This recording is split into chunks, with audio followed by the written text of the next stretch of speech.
All right. I know it's late, but y'all know I do it late. Sometimes life is really busy. Sometimes that's by wanton choice, but other times it's because, you know, you have to as a man, all this other stuff. And uh sometimes it can take its toll. Not saying that there aren't people who aren't going through a lot worse, I would say, because that was always something that people would tell me as I was growing up. Every time I had a problem or an issue, or I was thinking something where I would start to complain or start to feel a certain way. They'll tell me that, well, somebody somewhere else is doing a lot worse than you are. You know what I'm saying? And I don't believe that is really any way to deal with it. That's not my go-to whenever I talk to another person about what's going on with them. I try to be as supportive as possible, and that right there, I would say I wouldn't say that I was the very, very, very best person that would deal with someone's mental health, but it's not like I'm this great professional, but I try to be as good a friend as possible to anyone that needs me at the time. I mean, what I'm saying, because I don't believe listening to your problems and being vocally supportive is a pity party. And this is a couple of things I just want to talk. Like I said, just I'm going to do a lot of talking. It's Kevin, you know. I mean, because Kevin is always the one talking to you anyway. I know a lot of you guys think of me as Kev, so I'm going to be a little serious with this today. Well, tonight, and and today for those who are in the replay gang, just shout it out in the comment replay gang. I see some of you who watch these shows do that anyway, and I'm just gonna put it out there. It's not gonna be any sound bites or screens now. If I do get a super chat or a cash app, cash app is open 24/7, and super chat is open for the live stream in real time as well. Do I will do a video. I would say I probably do Wacky D. Wacky D is quiet, but this is one that I want taken seriously. This is not something that I know a lot of people in this space. And just this, I'm not going to say try to do these problematic comparisons or whatever, but yeah, it's all about trolling and entertainment, and I like to entertain too. I like to joke around quite a bit, but I don't know. Just lately, it's just been like bleh, and you know what I'm saying. Just a couple things happened. I mean, mm, it just kind of triggered a life audit, and when I said that my last couple live streams or whatever, I wasn't playing. That's not something I was doing for show. I'm actually going through an actual life audit. And because things that didn't exactly go right is, I have to admit, is taking sort of a mental toll on me. Yeah. I mean, I'm the one that I always like to do this strong shit. I like to let everybody know that, I'm a strong guy, and it just nothing really bothers me. And, black man stand 10 toes down, and, you know, stuff like that. I want black men out here looking strong. I want it looking like that, we can grab the bull by the horns and shove its face in the ground if we ever needed to. When life throws us its various challenges. But, sometimes with anyone, sometimes we need it. sometimes we need to take a break, a mental break. And many times we don't allow ourselves to um, take that kind of time to do so. And because of that, it can wear us out. This okay. So before I get really into it, let me give my usual shout outs because yeah, peep, there's some peeps on this channel that I would like to acknowledge as usual before I really get into it. So let me shout out the members. Members from month to month. Make this place a special place because and the reason why I say the members make it a special place because is the in the processes of second guessing myself. I just look at just remember that I got some people that are willing to pay a small just a small fee per month just to be a member of this channel, and that's some flattering shit, seriously. So let me shout out the members of the channel. We got Greg, we got Aaron P, Phil Brad, Prof Days, Indigo Flow, The Builder's Table, D Rock Den, American Negro, Mr. Me Too, Barry Little, Detroit 313, Mackenzie Mayweather, D Scott, Black Light Revelations 2, Akron Zippy, Yamcha 11, Black Pearl, Raven Knight, and Andre 416. Okay. Thank you for your continued support from month to month. Also, to the chat moderators, to the people who participate in the chat in the live stream. Let me give you guys a shout out real quick. Thanks for being here. I know it's late, but I always, leave these up. So for those of you who are too tired to catch it in live in real time, replay game is always for you. So, all right. And let's see. Okay. All right. We got Andre 416. Narratives and Dialogues. What's good? AL Evans. I'm listening. Narratives and Dialogue said what I learned about this content creating thing is that people won't take your platform serious as much as you do. So you don't let people do things that they won't do on their own panels. Well, duly noted. Duly noted. Got Indigo Flow in the building. Long live, my brother. Thank you for being here. One of the members that I just gave a shout out to, as well as Andre 416.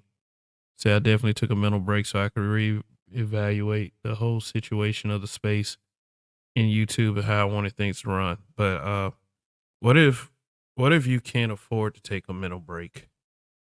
What if you can't afford to do it? What do you do then? The work can't stop, especially for some of us. I mean, that's just the way life is. That's just the way life goes. And I mean, what is there to do for people who have to stay busy and have to keep their lifestyles maintained? Most would probably say they would go get a therapist. They'll go get somebody they can talk to. Lay down across the couch and talk to. And here's what I don't appreciate about this is what I don't appreciate about our community sometimes. We don't have a serious approach when it comes to mental health, especially when it's a black man. Now, I'm not trying to make this, show feel sorry for me, black man, or feel sorry for black men, or, oh my God, I can't take this world or whatever. But I can come forward and I can admit that my approach to mental health isn't that serious. Whenever I hear someone say, "Go get some therapy," or go see someone, or we might need to see someone, or you might need to see someone. Um, I don't take it very serious um because usually when I hear someone that has my skin color tell me that I need to go get therapy, is really done out of an insult, or maybe I'm being passionate and in debate, discussion, back and forth argument that I'm winning. And usually the person on the other side is projecting or trying to insult, straw manning the argument, everything they can. And then they'll tell you, after a bunch of insults, that you need to go get help. And our people, and I'm not saying this just to down my people, down black people, because our people really do not like to hear criticism from people who look like us. We don't have that kind of reverence and respect, and it pretty is it's like that. So, uh excuse me. So yeah, we are the only group of people that I see on a consistent basis that will do everything we can to piss off another black person that we don't like. And when they do react to what we are doing, when they do get pissed off, then we'll gaslight them and tell them that they need to go get therapy. They need to go get help, which is the exact wrong thing to do. Because let me put this thought in your head. Maybe they do need therapy, and then they're being told by some jackass that's not taking it seriously. And see, here's the thing. Maybe they need therapy because of you. Yeah. I mean, a person that the person that needs therapy and the source of why they need therapy all in the same conversation, which is really tragic irony, because people never want to admit that they're the problem, or they're the cause of your mental duress or anything like that.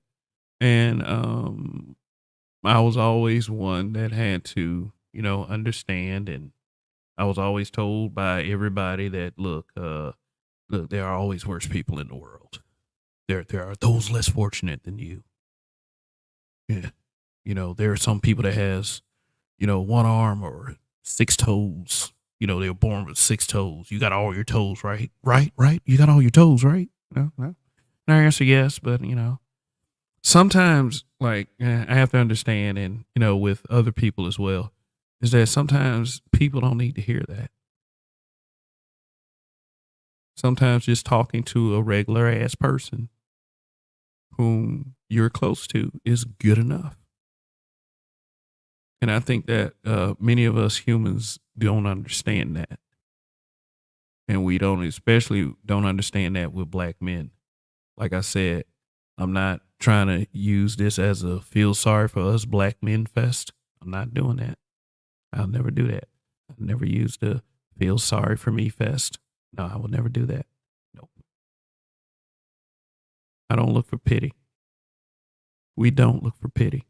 And it's not ever a good thing to look for pity. But, I'm going to steal a quote that I've heard on social media, said many times by many grown men. Sometimes it is okay to say that you're not okay. And sometimes I'm not okay. Maybe it's especially around this time of year. I mean, on Monday, it'd have been 3 years since my mother passed. So, and I mean, like, it's not. I haven't been in the best of spirits, and I'm not saying that like, oh my god, this is a terrible time of year for me. You know what I'm saying? This year is different. It's different. It's something. It's like I'm starting to feel things that I've never felt, and I'm starting to realize and understand that maybe my approach to taking care of my own mental health is lacking. Because, like I said, I was the one that grew up thinking that, my problems were never worth addressing or taking a look at, that I was just complaining or, what is a lot of you guys' favorite word out there? Whining. Sometimes people just need somebody to talk to. You know, I'm never the one to boo hoo. Oh, I just need someone to talk to. Because I don't, it's not like I have too many people that are there for me that I can just do that to. Like I said, my mom's been gone for 3 years on Monday. You know, I used to call her. We used to have good heartfelt conversations. We used to have discussions, debates, and I mean, as far as how people complain about black men on social media saying whatever like we gotta say, my mother knew how I felt. When people say stuff like, uh, "I-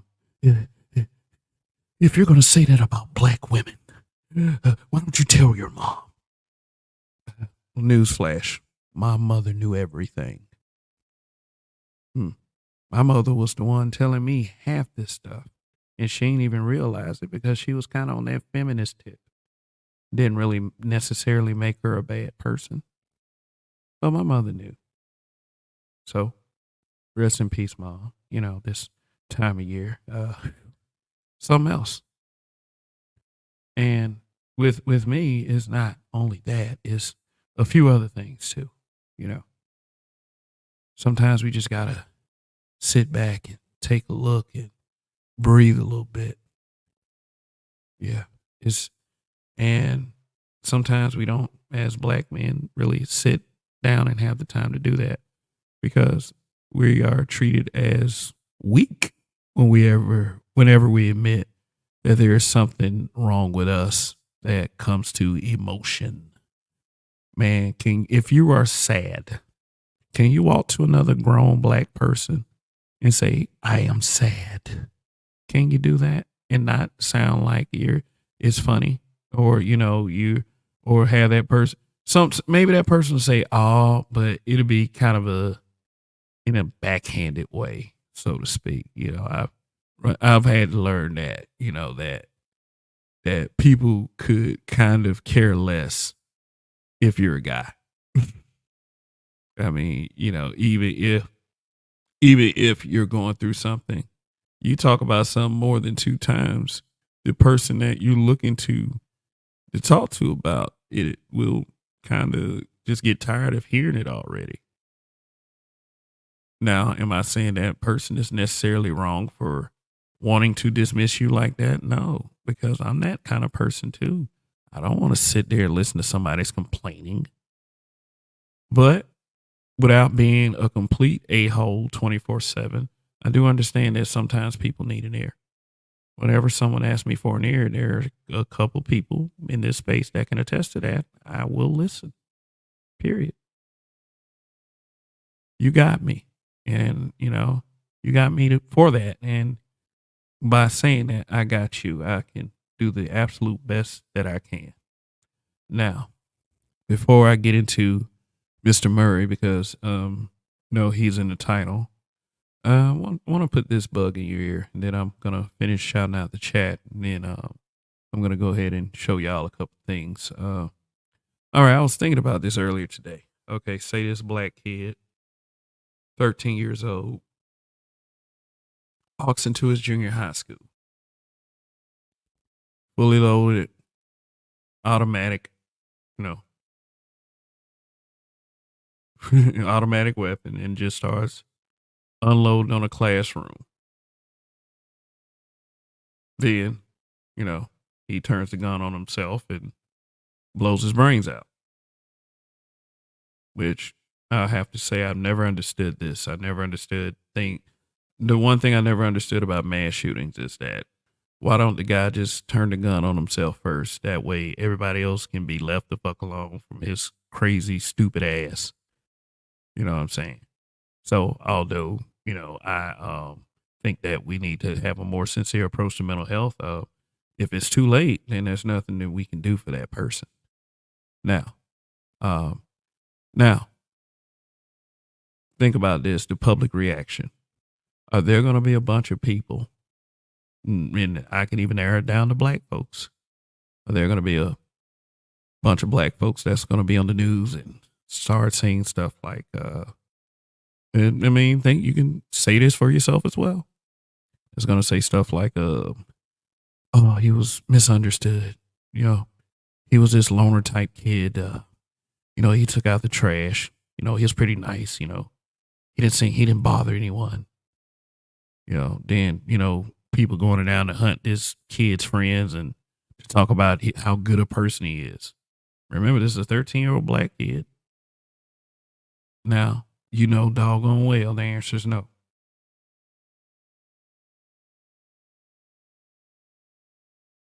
So, whatever you were thinking, if you thought that, well, people are going to say he's misunderstood and he was a nice kid, I don't know what happened, then you're lying to yourself. I don't believe that we as a people would say that shit, something was wrong with them. Mental health, the mental health excuse, as we used to complain that, a certain other community used to do. We don't do that over here. We don't give ourselves that excuse. And I mean, and I agree, but I think that people should be treated the same across the board. Once they cross that line, if you don't get them help before they do something drastic, once they cross that line, for me, at least, I don't give a damn about them or their mental health. They're a killer. They're a criminal. They terrorize the community. They need to be taken off the street. Now, if we approached our mental health a lot more serious, maybe we'll have less things like that. Now, some of you are out there already like, oh, well, thank God black kids don't shoot up schools. And then I might turn around and say something real smug like, well, yeah, because a lot of them shoot up neighborhoods instead. I can't tell you how many nights I've heard gunshots, and I stay in a quiet black neighborhood. And it's off in the distance because we got a lot of these little apartments, that are complexes that are around the neighborhoods too. I think a couple nights ago. And the first thing that I was thinking wasn't, oh, well, we need to visit our mental health. So, shoot. And I'm saying that every situation is deserving of that. So, all right. Hopefully you're pressing like on the way in. So let me finish shouting out the chat rather. We got, I'm listening. What's good? We got Prof Days. Yeah. Say getting therapy isn't a laughing matter. Definitely. Only remedial people laugh at that. Yeah, because see, I don't get if someone makes you mad over a comment, then you just automatically hate them. And it's just, and then you start to say dumb shit like, oh, they need therapy. Yeah. Anthony Henderson says mental health problems are used as an opportunity to attack people, a weak community. Exactly. And I'm not saying that everybody in the community is like that, because many of us, when we hear this, we started to say, well, not all, no. Not all, but the vast majority, and maybe you too. You know what I'm saying? Start responding like that to people who try to become tone deaf to serious issues. Some people throw that up as a gaslight. They fall into that category of being remedial. Exactly. The outspoken introvert is dismissive. And we got BGS in the building. Dre says drop a like. Chaos Rain. What's good? Spawn the programmer. What's going on?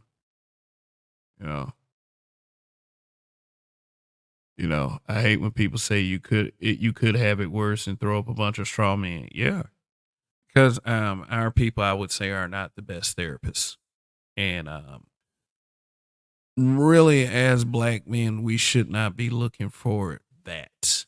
I mean, and it's a sad thing for me to really sit there and say that's something that we as black men should be used to.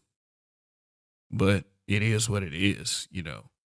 I mean, and I hate to sound like, these victimhood females, but, as black men, we have to be strong, you know.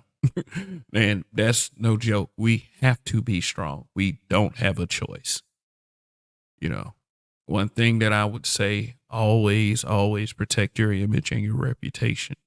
Because guess what? If you don't, you'll be ended up looking like this guy right here, Keith Murray. Now, I'm not here to berate or to joke on Keith Murray like some of us do. I'm actually here to say that what seems to be happening to him is a pretty sad ordeal, because he didn't have that great an upbringing like many, disillusioned youths in inner city neighborhoods. His mother and dad weren't the greatest parents. Then, and he was one of these rappers, kind of like Jim Jones, that came out of struggle and became a famous rapper for a very short time. I remember Keith Murray in his Def Squad days. For those of you who remember that, I would be showing my age when I said that. Who remember Def Squad? So y'all remember Flip Mode Squad, with Busta Rhymes and Baby Sham and Rod Digger and Spliff Star and Rampage the Last Boy Scout. They had a Def Squad also around the same time, which was Eric Sermon, Redman, Method Man, Hurricane G, Jamal, and Keith Murray. Keith Murray dropped this track called The Most Beautifulest Thing in This World. I think that it would really ultimately become his most famous track. It sampled Between the Sheets. Another song around that time that sampled Between the Sheets by the Isley Brothers, of course, was Big Papa by the Notorious B.I.G. But it was a hot track at the time. I mean, it put Keith Murray on the map. So now Keith Murray seems to be down bad. As a person that banked on everything, being, on his talent in his rap career. And I mean, Keith Murray, I wasn't, excuse me. I wasn't real huge on Keith Murray. I mean, I knew of Keith Murray, the way he was pushed in the in the mainstream and such. And, from what I can observe based on his disillusioned upbringing and rap career, many would say that he is possibly a victim of the very industry that made him famous. That culture. He's been going around doing some interviews, talking some wild stuff. Keith Murray, after, his fame and stuff and everything that had happened to him. And I do understand that he went to jail for 5 years for assault. So that's around the time where he started getting messed up and everything. Let's see. First time I saw Keith Murray was in a video that one guy I used to work with back in the day, a coworker, guy named Dennis. He owned a food truck. and he put a video on his Facebook, and he had a food truck, and Keith Murray had bought some food from his food truck, and made a quick vid with Dennis, and Dennis said, "This is a rapper Keith Murray. He thinks my product is good." Keith Murray said, "Hello, yeah, there's some good stuff. Thank you, all that." And then I wouldn't know that a couple years later, Keith Murray would be down bad the way he did, the way he is. I mean, it's not a very good look, and some people probably at first sight would have laughed at that, but others, I mean, and I can say this: many comments that I've seen on social media by Keith Murray were more empathetic than actually trying to drag him. Especially with the second video where the girl was trying to give him $20 just to sing. And it's a lot of people were dragging that girl, and she should have got dragged. So I'm just gonna this is like I said, this is a RW Reaction Wednesday. I just called it RW because we want to stay in the spirit, but not doing any colorful backgrounds or anything like that tonight. Like I said, we as black men, we need to sit down and we need to have some serious conversations about our mental health. So yeah. And so shout out to black men who are addressing this, and shout out to a couple of black women who they believe that they should be the softer side of of us black men, and understand that addressing our mental health for them as well is very, very important. So this is something that we just need to take a better look at, and really need to start castigating folks for not taking it seriously, because it could be your family member. It could be. It really could. So, oh, Gay Bay is in the building. What's good, man? Raven Knight. All right, Phil Brad. What's going on? Yeah, it's good to see y'all here, man. It's good to see everybody here. King Kaiser. What's going on? The difference is that the black kid goes to jail while the white kid gets to the clinic and is treated. Art Stahl was good, man. What's good? Rogish the snooze kicker. What's going on? He said educate him. Oh, okay. All right. So let's share the screen. I mean, well, let me make sure I got everybody first though. Sorry. I do apologize for those who I haven't shouted out yet. I'm usually very good about shouting people out. Offshoot of Hit Squad, which was EPMD, Redman, K Solo, and DOS Effect.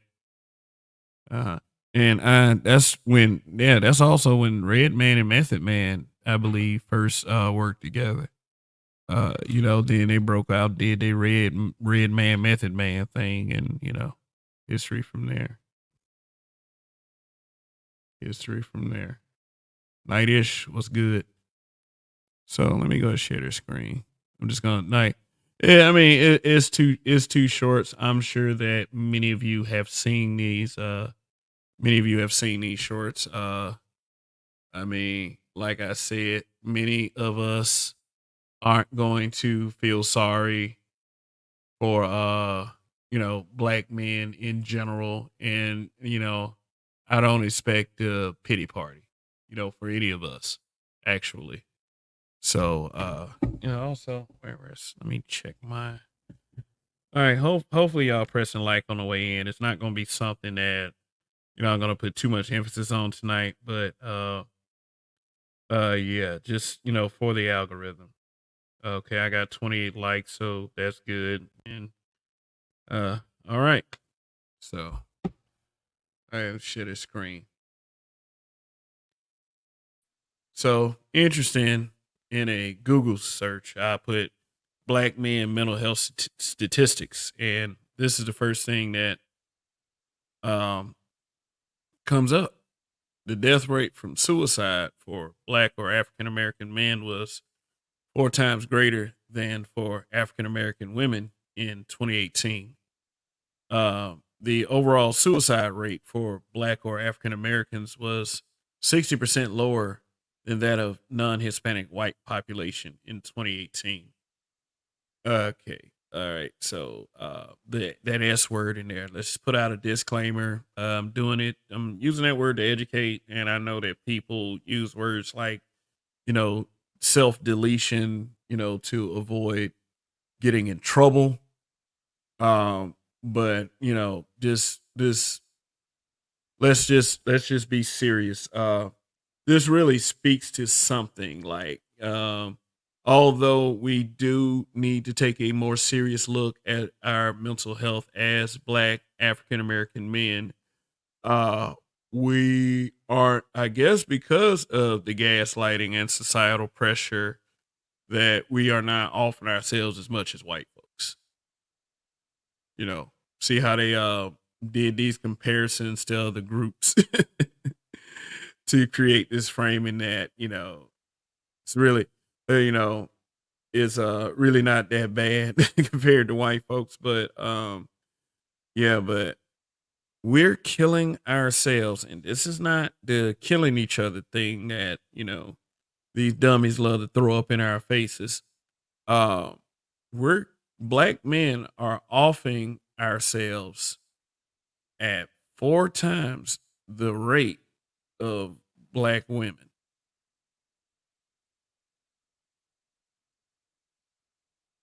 4 times. And when have you ever, in the chat, when have you ever seen an emphasis on young, Black American men suicide? No, well, sorry, suicide. Black American men suicide. When you seen an emphasis on that? Emphasis on that. And I'm not saying this as a plea to other groups to pay attention to our plight, pay attention to what we go through. We go through some stuff too, you know what I'm saying? I'm just saying it. There was never ever a serious approach in it. Never. So let me show y'all these couple videos here. Okay, so yeah. So this is the first video that I saw on social media of Keith Murray since I saw my homie, in his food truck with Keith Murray. This is the first video. So yeah, and I was like not very pleased to see something like this. Now, okay, so let me just play it. Yo, Keith. Yo, Keith.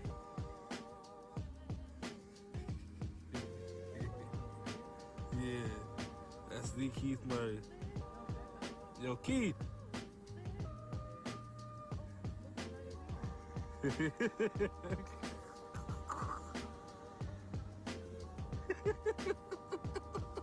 This dude laughing.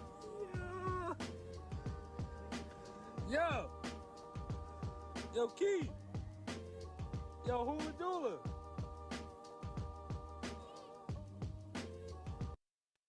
Let's see. Now the guy sitting up there laughing, obviously did not have good parents. See, I I would, when I was in the car with my parents growing up, we would go somewhere. If I seen somebody like this and I started laughing, my mom and dad would check me immediately. You don't know what that man's been through. You don't know what that's about. You don't know his struggle. Why are you laughing at him? Hey, you could end up there one day, which are all facts. Why are you laughing at that man? Something's going on with him. Somebody need to take him somewhere and get some help. Now, this clearly could be a case of someone who is addicted to drugs and is just spazzing out. I don't think 2, 3, 4, 5 blunts did that of just straight up cannabis, but that's some more serious shit. Or maybe something is wrong inside his head because he had been through something he had been through so many things as a child. Now let's look at this next video. All right, now this is the one that took the cake right here. Uh, so, all right, fair use, by the way. Fair use. They talking about black TMZ. Yeah, all right. Why we gotta be a black version of white in it? Oh, but anyway, here's the video that recently got attention. So, Huh? Don't film you? Guys, look who it is. It's Keith Murray. Why are you filming? Cause you're famous. You're cool. Okay, don't. Do you want money? Yes. You want money? Yes. How much? How much money will you give me? 20. Well, okay. 20. Okay. So let me just record you real quick. Why are you recording? Cause you Keith Murray. Okay. I don't understand. You really Keith Murray? Yes. Can you sing something? Huh? Can you sing? Rap something? Man, Huh? excuse me. You want $20? Yes. So rap. Huh? Rap. I don't understand what you. Why are you filming me? Huh? Why are you filming me? Who are you?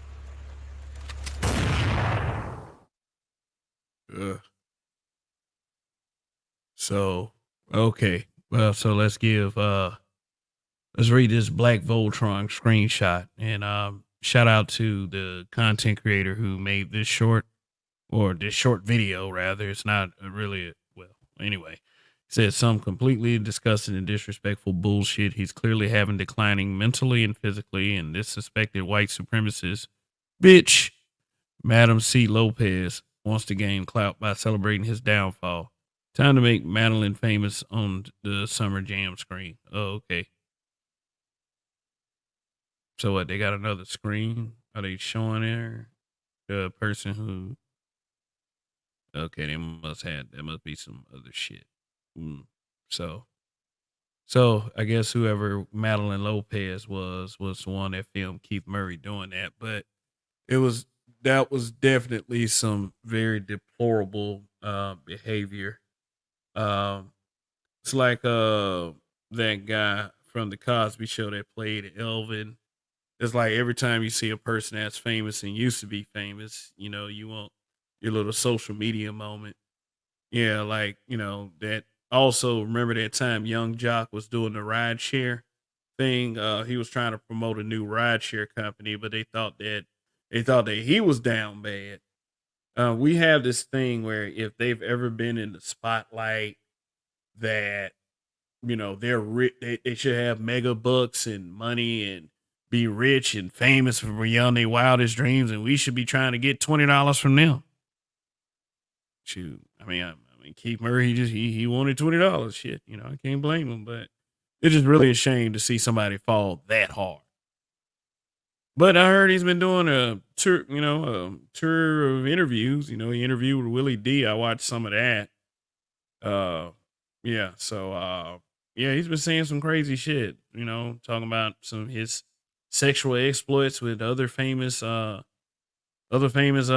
rapper chicks and such. I mean, hey. But I mean, I'm gonna show you a couple more images, and then anybody that wants to come up and have this talk, yeah. But just kind of like try to be a little serious. I'm not really in a joking mood right now. I mean, we'll joke some other night. We got smoke show Sundays for that. We got any other time, but yeah. Keith Murray is a human being. I mean, if I seen him down bad like that, I wouldn't try to make him sing, dance, whatever for 20 goddamn dollars. Even though there are people out there that do some really sick things for $20. I mean, I know you heard the saying a 20 is a 20, but this is that what was on display from them two videos I just showed you is your typical Black person in America approach to mental health.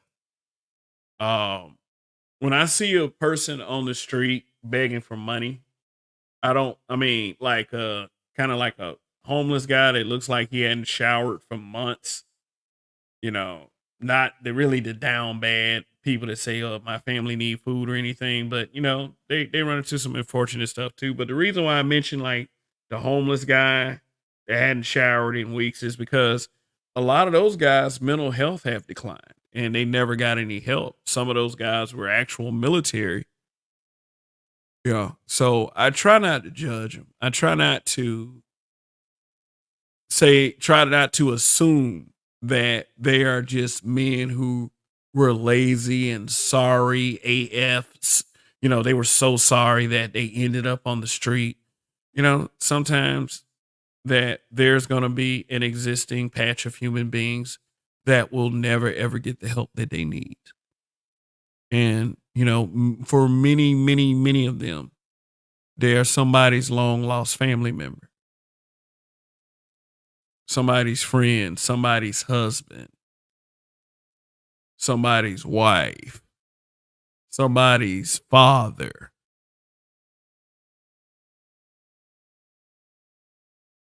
We don't think about that. I do.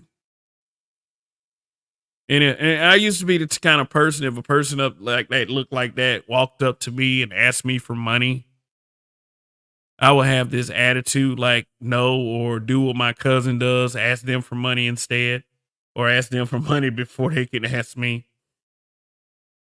But it's like, if for the people I love and care about, I don't want to end up. I don't want to see them in that position. I don't want to see them end up like Keith Murray in those two videos. That was some of the saddest shit that I ever seen. And what was even sadder for me was how the people that were filming were acting. Like that shit can't ever happen to them or somebody they love.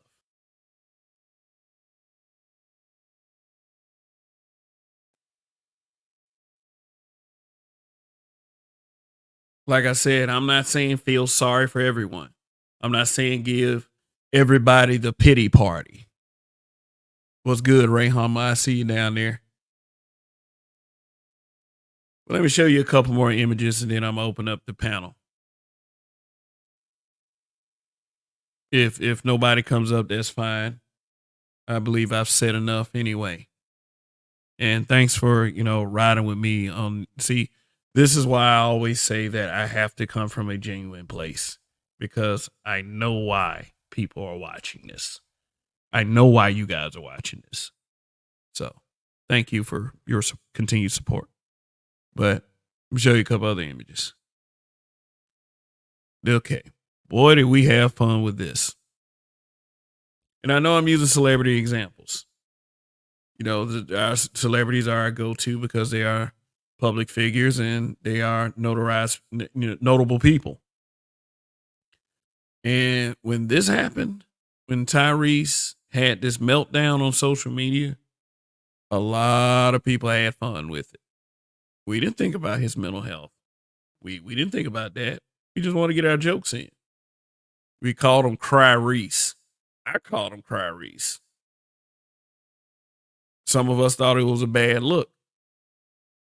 At one point, I thought it was a bad look.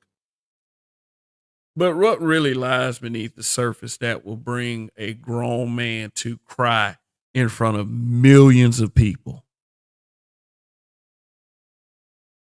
I don't want to cry in front of one of you niggas.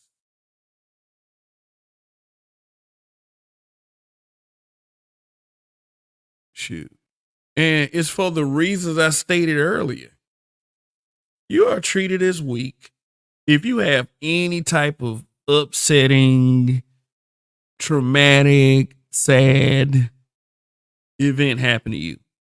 And let me tell you something. You can say what you want to about fatherhood, and this is the reason why this man got tears in his eyes up here. You can say what you want to about black fatherhood, but us black fathers, we really do love our children. I mean, really love our children. We love our children so much it causes us to postpone things that need to happen, life altering decisions.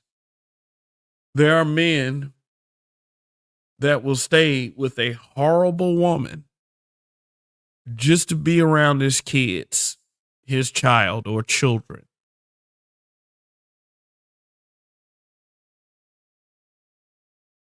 That can take a toll on one's mental health too. Because although you want to be around your child, you got to deal with this horrible bitch. That's why we always try to inform black men on, look, try to exercise some penis control because you don't want to end up looking like this. You know, pussy good. Nah, man, no. We know, you got to be careful. But she thick. I mean, okay, we get that. We understand, yeah. And she got some yams, but don't, bruh. Yeah. But we had fun with this one. And I got to admit, for a moment there, I was guilty of the same thing. And I should have been ashamed of myself. You don't know what's going through somebody's head, what kind of mental tortures they may be enduring. Here's another one.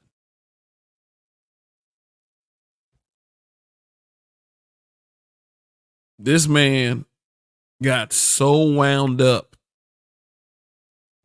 he slapped another adult man on a grand stage in front of the world because he like an awful woman. Roguish. Facts. And you know what the horrible part about that is that when you get to that point with a woman, she could have done everything to get you to that point. If you react in a negative way, you will be blamed for it, not her. Why you let her get you to that point, man? You wasn't playing enough for her? Man, I mean, dude, we come up with some of the dumbest shit to make excuses for a bunch of people who ain't shit. You know, so sorry if I seemed a little jokey there. Officer Faulkner, what's good? There are people that started out well, then due to chemical imbalances, fell off hard and wasn't the same anymore. Sometimes that shit is genetic. But yet and still, when they get to that point and we don't understand that there's a cause and effect for everything, and then we act like a bunch of pseudo doctors and pseudo psychologists, you know?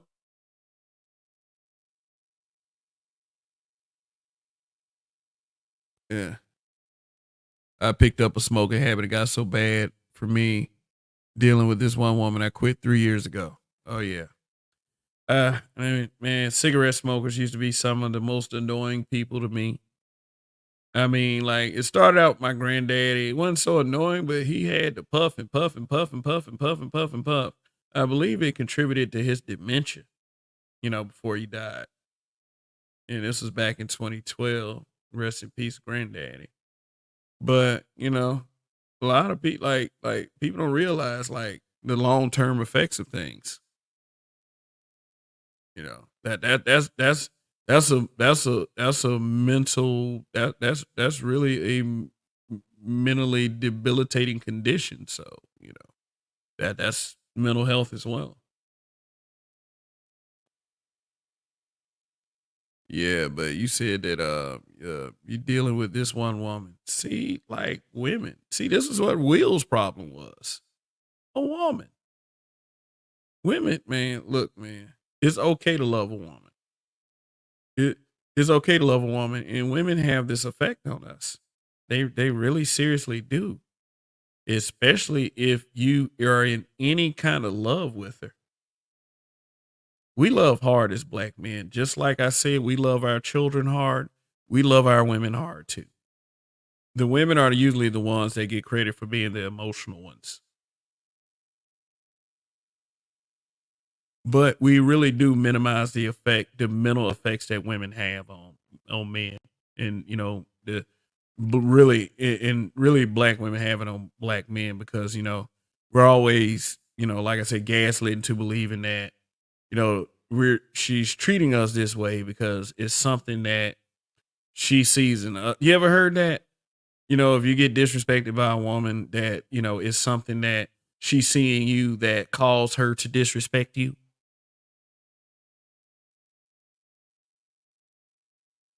We get that a lot too as black men, and it drives us up the fucking wall. Even the guys that, say that stuff like, oh man, you gotta have that game. You gotta be player enough. Those usually be the worst ones. Just to give you an idea of what the gaslighting looks like.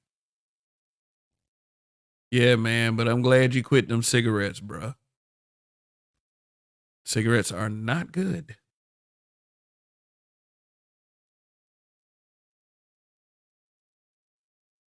If Will Smith had a good mouthpiece, he wouldn't have been disrespected. Uh, okay, yeah, I see the sarcasm.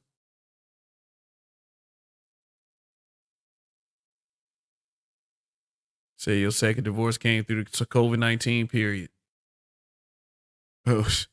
Oh, what happened? I mean, what is this bitch doing here? Goddamn. I don't know how you feel about your ex-wife. Sorry about that B word. If that kind of made you perturbed, but I heard a lot of that happen. Couples that weren't used to seeing each other all of a sudden were seeing each other all the time, and they discovered that they didn't really like each other like that. Yeah. Even people who were like used to carrying their kids to school, now they had their kids at school besides the summer break, and they were already sick of them. Like, yeah.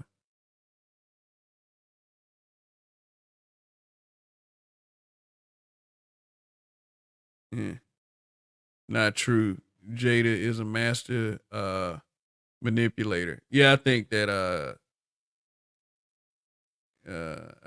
Prof Days was being sarcastic on that one.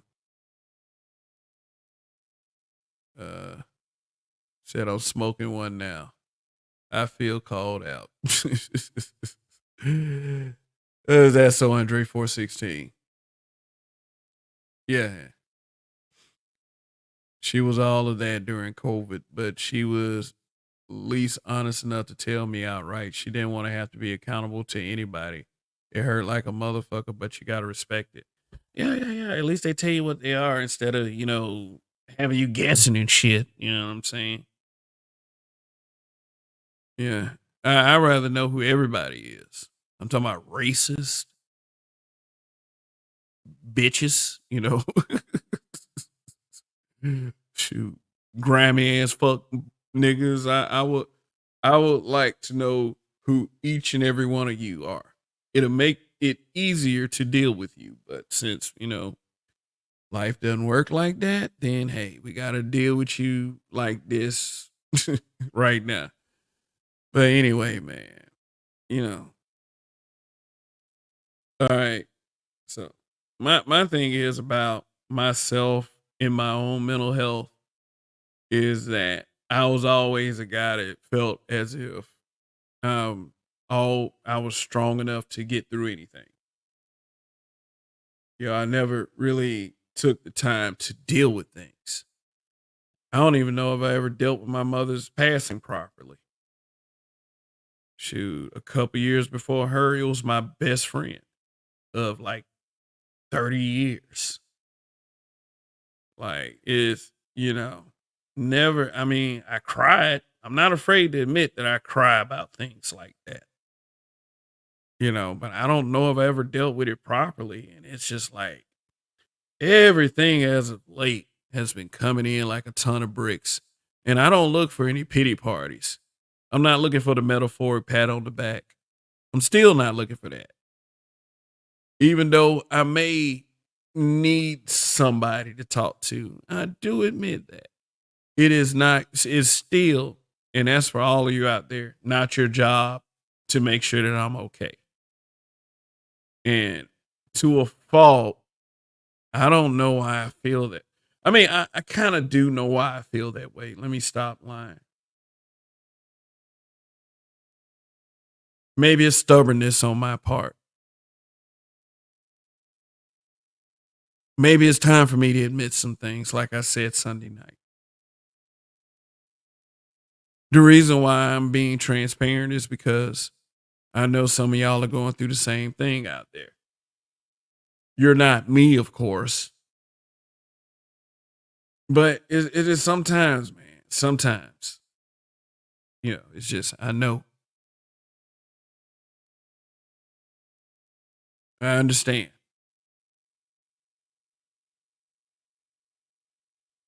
So, know that there are people out there that do care. Just try not to do something crazy to mess yourself up further, because wherever the source of your stress is, it applauds your failure. Trust and believe. There are too many people out there that would rather say, I told you so, instead of, hey, if you need a friend, I'm there. So, I mean, that's pretty much it for my monologue. I'll open up the panel if anybody want to come up here.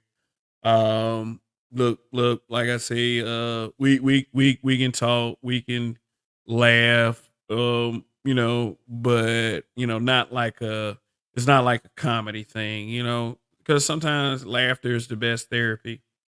I guess that's why I do it so much. People do say that I am somewhat comical at times. I even had a comment saying that I'm one of the funniest people in the space. And the reason why I do put an emphasis on humor sometimes, because sometimes we do need that.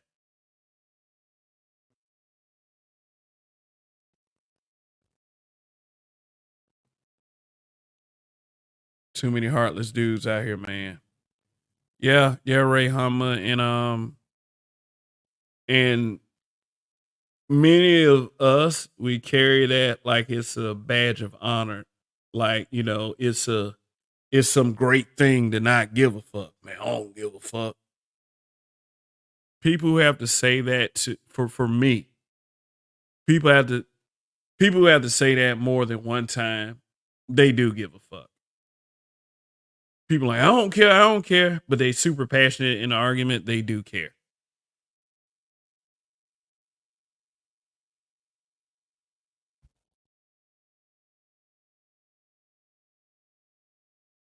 I laugh in anger and pain mostly.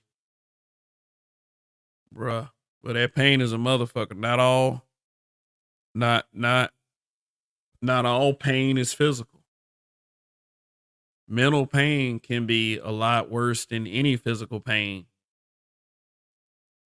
Any broken bone, any stab wound.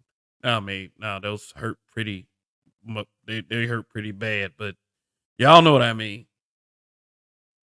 Some people be like, I'd rather be sad for 5 minutes than to have a broken. Yeah, I got it. Uh, yeah, but yeah, Zazzy Beat said something in Atlanta. I think first season. She said sometimes you gotta laugh to keep yourself from crying. Yeah. Don Jizzle, interracial culture, hashtag SYSBM bros. Said, what up, bro? Been watching your channel. Oh, yeah. Well, thank you for, you know, dropping me a line. Really appreciate it. And you're always you're always welcome to come through. We have a pretty level headed crowd here. Uh at least we try to be. Sometimes sometimes I can get out of pocket. I can't speak for the people down there. But for the most part, you're dealing with some intelligent people. So, all right. Good stuff. Thanks for stopping by. Mostly anger, LOL. And laughing at anger, like, I don't know. Whenever I get angry around people, and it got to a point where I thought it was, commonplace for me to be that way, and that can happen. Instead of what I was looking like, you know, once you, but you were laughing, so this is that's kind of scary if you're laughing out of anger. But and I mean, I don't mean that in a bad way, in a demoralizing way. I mean that roguish is not to be fucked with way. But yeah, I've been mad to that point a couple times. So mad you'll start laughing. Yeah, because it's like you laugh at how stupid some shit can be. See, Don Jizzle. See, we are welcoming. Oh, okay. So you were like a dragon, official Yakuza series, something like that. Yeah. Okay. Cool. Cool. All right. So just saying. Yeah. Thanks for being mature in the chat down there. I mean, yeah, I know that Gabe is a very he's a kind of a polarizing guy himself in his own way. So I mean, but shit, grown men respond. That's all I say about that. So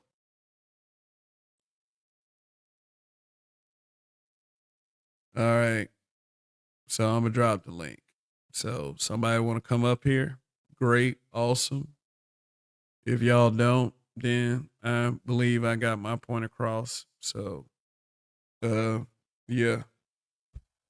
So let me say this again. Sometimes it's okay. I know I'm regurgitating the talking point, but sometimes it's okay to say you're not okay, black man. Everything ain't about us being tough, being hard. Everything ain't about that. Just we can kind of admit that we need a little help here and there. And I don't know, maybe I do sometimes, especially as of late. So I struggle with visions of sending grimy, heartless people to the shadow realm. Okay. All right. So I implore you to make smarter decisions. But what's good, Gabe? Hey, what's up, man? Yeah. So was anything to say on this subject matter that I know that's what you came up here for. So Yeah, no, I want to ask you a question too. Like, how come you just you sound a polarizing figure? No, I mean you when you say things, people have a tendency to react. So that's what I meant. You know what I'm saying? There are people that there are people that don't like your viewpoints, but I do respect the fact that you stand on whatever you say. So Gotcha. No, but I did want to speak on the content. Yeah, man. I think that I know that you mentioned something about men not being emotional, that people try to, I guess, hold on to that to be some type of to kind of be tough. I do think at times it's needed because just like you mentioned earlier in the stream, people go through so many things in their lives. And I don't think it's always the most healthy to let every single thing in your life just come down on you at once. Like you don't necessarily have to, I guess, how do I say? You don't have to face all of your trauma at once because you will, right? If you have a lot of trauma in your life, you will at times succumb to the pressures or succumb to the weight of it all. So I do think that at times, I think men do need to move with a level of callousness in order to just I mean, to not let all of the trauma drop down on you at once, because you can wind up in a situation where you are off, where you are overwhelmed mentally, physically, and all that. So that's what I want to start off by saying. Okay. All right. Good stuff. Food for thought. Rogish was good. Can't call it. Long live the Bishop Line Stoppers. What to do, K Rizzo? Long live. Rogish. Mr. Sun. So what is your thoughts on the subject matter? It's mad unfortunate. With Keith, man. It's you hate to see it because he was definitely a childhood hero. And so I guess the game ain't been good to him. It's a gamble. And he just down bad in a way that you don't want to see nobody down bad, let alone again, childhood hero.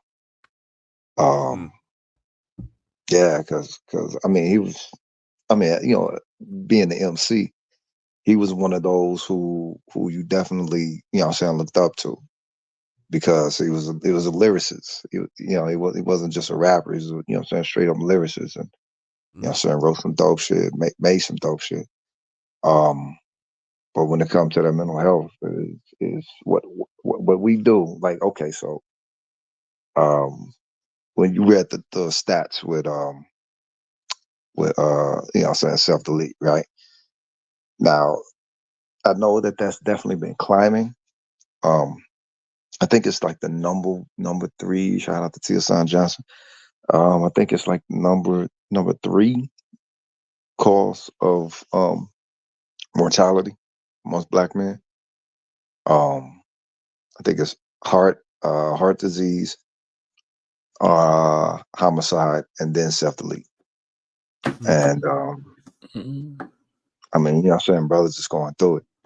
And when and having attempted self-deletion back in, I don't know, like 2009, thought I was losing my mind, taking vet meds that I shouldn't have been taking, and also in living conditions that wasn't up to par to where my harmony needs to be. So I figured, said, fuck it. If I'm going crazy, fuck it. So I'm gonna take myself out. I mean, it didn't work. Fortunately, it didn't work. I learned. Yeah, thank God. Yeah, because it's hella selfish, but also you get to the point to where you don't want to play the game no more, because it's like, damn, like all the cards are stacked up against you. You don't really got too many people in your corner, and those who will say they're in your corner, they're not really gonna try to bring themselves to try to understand the way that you need to. And if you try to take yourself to get some regular systemic help, that it's more of a cultural perspective that they can align themselves with. That's why I was asking the question. I ask all therapists, does culture play a part, or how much does culture play a part when it comes to therapy? Because I don't believe in no fucking objective therapy. You have to have someone who understands some elements of your reality, or possibly the burgeoning toxic aspect of it. Because I know, brothers dealing with a lot. All y'all can play Superman and shit. Like I said, y'all be hearing me laughing on here. Most of the time, I'm laughing when I'm angry, right? Definitely, you laugh to keep from crying as well. But just having to deal with some shit, sometimes make you want to holler, like Marvin Gaye said. The way they went into my life make you want to holler. But that's one thing that I definitely salute the Black Manosphere for real, because the camaraderie, the brotherhood, the understanding, the relatability, the building that happens, the fact that you got little brothers, peers, and elders and seniors up in this piece, all building and sharpening one another. If I would have had something like this, if I would have been plugging into the space back in like 2009, because space was still doing this thing, but I wasn't really plugged in like that. I was aware, but not plugging in. I definitely would have been, saying, privy to more progressive minded cats who possibly could have, saying, been going through the same thing, or maybe even brought up some context in the conversation to where others could have offered a more cultural based perspective of and understanding and relatability. You feel me? Yeah. I talked to a few people, a few men that were close to me, and it kind of surprised me because they were going to see therapists. And one of them told me, without putting those people out there, one of them told me that the first question that the therapist will ask you is, did you ever attempt to delete yourself? And it's Yeah. interesting that you said that, Rogish, uh, because the person that told me said that they thought about that one time too, and that's not really something that is stuck to black folks or black men in particular. Number one, it's not taken seriously enough when it is us, and number two, black people are not known for being how I'll say crazy as far Yeah. as mental hangups. We endear being crazy as far as, acting like some old rough and tough gangster that just bashes heads and, or, some foul mouth woman who popping her neck and cussing folks out and everything. We applaud that kind of crazy. But the reason why I'm saying this is, we need to start being really careful when we call people crazy. We need to really be careful with that and not to endear something like that, because we've already seen the toll it's taken on our own psyches as far as how we carry ourselves in modern society, as causing people terror and stress is something cool. And that's just another thing on the list of things that we need to cut out. Cut the fuck out. I mean, just seriously, it's a bad look. And yeah, man. Yeah, I never knew that about you, Rogish. Oh yeah, I'm talked about it before a couple of times on my channel. Took all them pills that the VA was giving me and shit. I don't know, took like 120 something pills, 3 different variations. I was just all right, fuck it. If I'm going crazy, people calling me crazy. Nobody can understand me. It's like, all right, I don't know what's going on. Fuck it, I ain't finna deal with it. And so it just so happened that it didn't work. It didn't work. That And nigga Keith Murray on that crack though. What's good, Grinch? You think that's what he is? Come on, What man. he You is? got That come on. nigga's on the glass. He's on something, bruh.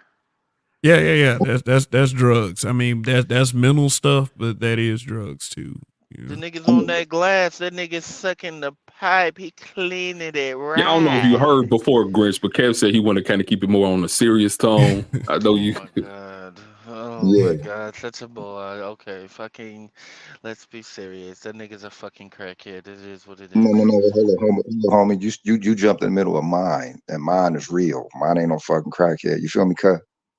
What you talking about with the shit you on, bro? You look. I ain't gonna lie. You was out there looking crazy as fuck in Dallas, bro. What you was doing, bro? Nah, I See, was that's what I'm making a saying. point. Like, like what No, you hold on. doing? Let me get him. What No, you wait. doing? He must have got some remnant of the smoke show. So I mean, I don't know, bro. We can keep it sober if you want to, but Nigga, I'm you know, sober than a bitch, bro. I'm just asking, like, nigga, you look crazy. I I'm know. But right telling you, now bro, you're you look acting like a crazy. bitch right now, coming up in here. Okay, he just Nigga, showed, like, he you just on this shared that nigga, you on that this he had a motherfucking situation where cardboard he was sign, dealing my with nigga. some mental health, right? And now you coming up here saying that he looked like something. He like what are you doing? I'm asking, I'm telling y'all what look crazy. And what look crazy is this nigga Keith Murray motherfucking standing up and doing the motherfucking lean with a rock with in the middle of the interview. And I'm telling Rogish that it look crazy. Nigga, when you're sitting outside with a cardboard sign singing with homeless people, nigga, that shit look crazy. I'll tell you what sound crazy. You with this super lisp in your fucking voice, trying to tell somebody how to be above But insanity. nigga, you was literally holding a cardboard sign, Yeah. Do you know what that sign said? singing with homeless niggas. Do you know what that sign said? Everybody want homeless out there. You have some out there, but you have some brothers and sisters that was interested. You know what the sign said? Hold up. Let's get into it. You want to call somebody looking crazy? Man, Let why me you give you some even, man? I don't even know why I'm you just entertaining him, man. giving He you just up here to play No, no, around. no, no. I'm just He giving might He you just the up here to need play general. around. he I'm just might giving need you the some general look. clarity. I ain't look, Kev. No, I don't. I leave You might everybody need some alone. clarity. But I'm telling you what it looked like. It looked like you was off your rocker, bro. It looked like you needed some meds. It looked like Is you that what it needed a looked like? bed, like you needed some rest. Is that what it looked like? I'm just telling you, bro. So is that a professional diagnosis, or you just Of coming course from not. experience? I'm not a doctor, but when I got people coming back telling me like, "Hey, yo, you seen this shit?" That's the only reason why I would ever know. I'm Well, you just know what? telling you the optics. Look, even if Keith It's actually Murray is good that you well, saw it. the So optics what of the way happened? that nigga move. What happened? What happened is That's the way that's crazy. supposed to happen. Yeah, somebody is supposed to tell somebody, hey, look what Roach is talking about on this channel. So Nigga, let me give you some I clarity can't tell on you the that. truth, nigga. I can't look. I'm just You telling know, you the truth. you telling me what you think. First, you came in out of pocket saying something about Keith Murray and not Nigga, understanding the nigga, caveat that I'm Kev never put out out of there pocket first and in this foremost. space, nigga. Oh No, yeah, you you are out out of of pocket pocket. No, now, homie. it's very You obvious out of that pocket you're out of pocket. now. It's very obvious. Yeah. Well, hey, look, none of y'all niggas got pockets like mine. So y'all can shut that shit the fuck up, nigga. And here you come with that whole shit, What cuz. are you even talking No, about? Like, no, what are you? nigga. Here we go. Nigga, Here we come with that whole if What do shit. you you mean was sitting pockets on like some yours? Like, that's not Go nigga, even a sit your monkey conversation. nigga, ass in that if you down, was man. sitting on just Hold up, like how man. y'all niggas telling me I'm out of pocket. If you Hold niggas up, was really homie. sitting on some shit, and Hold up. I can't even say you You niggas, can't even come in. You Rogish, if can't you even was come in with sitting the on right some shit, emphasis. nigga, you wouldn't be in downtown Dallas holding a cardboard sign, You nigga. can't No, even you are out of come pocket. in Kev with the said that he right wanted to have a serious conversation about black male mental health, and you came up here joking around. That's out of pocket. And Rogish just shared a story of him going through some mental health issues previously.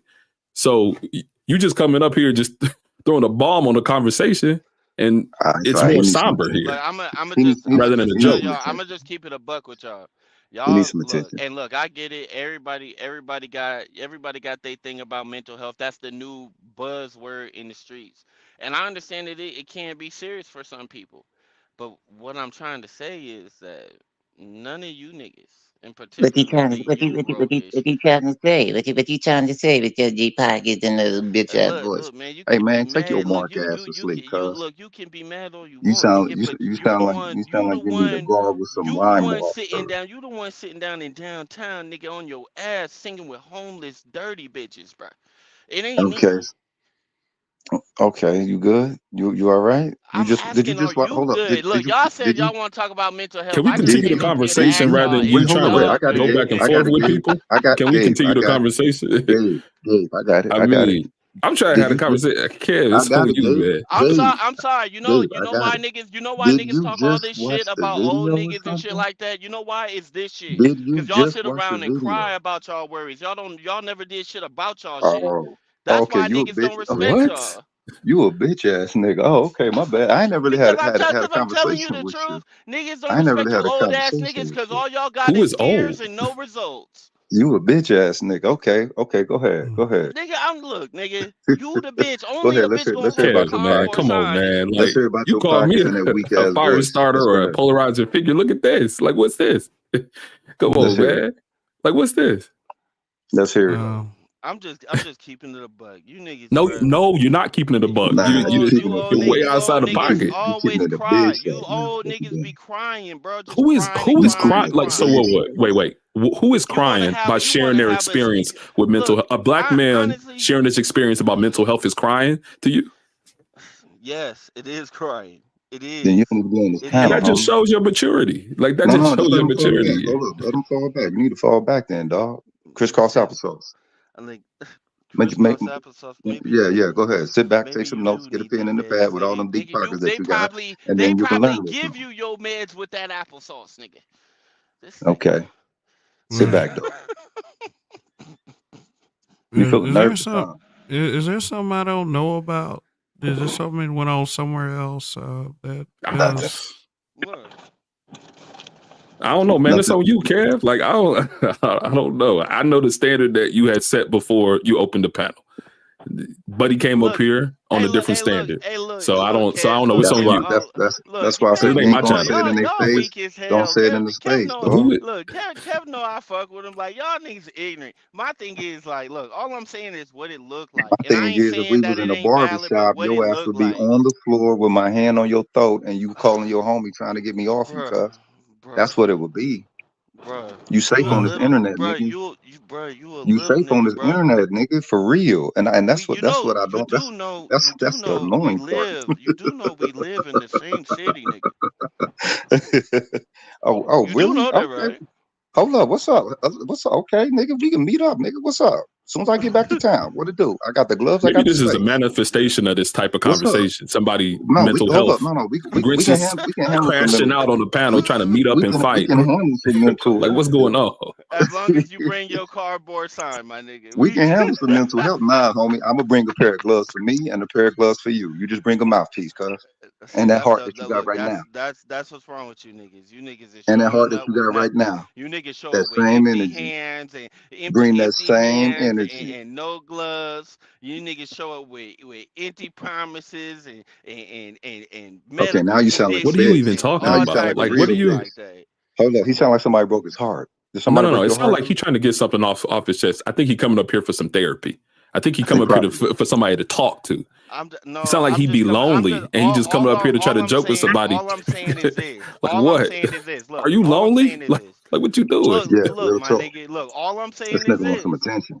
This is Something. why niggas look at y'all the way they fucking do. This is why y'all What don't get the niggas? Who respect niggas? that other What people niggas? He, and don't, he when they just get talking. older in their community, they get respect. This is why y'all don't. Cause y'all You sit know and what? y'all fucking You know what? cry We talking like about some mental fucking health, and babies. you come up here displaying exactly what it is that you ridicule. That's what Mental I'm health, saying. nigga. Like he's Yeah, the manifestation of this panel. I mean, Cause I think of you're a the weak exactly, ass conversation. nigga. Now I got a mental health problem, nigga. exactly. Well, no, you got a cordiality problem first and foremost. I didn't want to declare it as being mental health, but if you thinking that, you know what I'm saying, it's just going to be words, and you talking about we in the same city, what's up? You want to meet up, homie? We Nigga, could do that. we is in that. Look, we is Man, in the same city all the motherfucking We can time, do bro. that. North Dallas, then, nigga. What's up? North Dallas, we can meet up. I give you a week. What's up? And you know what? That shit just shows me how you living. You Okay, North that's what's Dallas. up. I got gloves for me. I got gloves for you, and I got the space. What's up? Hey, my nigga, you probably live in a mouse trap, nigga. Like I said, Wow, what's up, Ben? there are a few content That nigga ain't had no smoke for that one.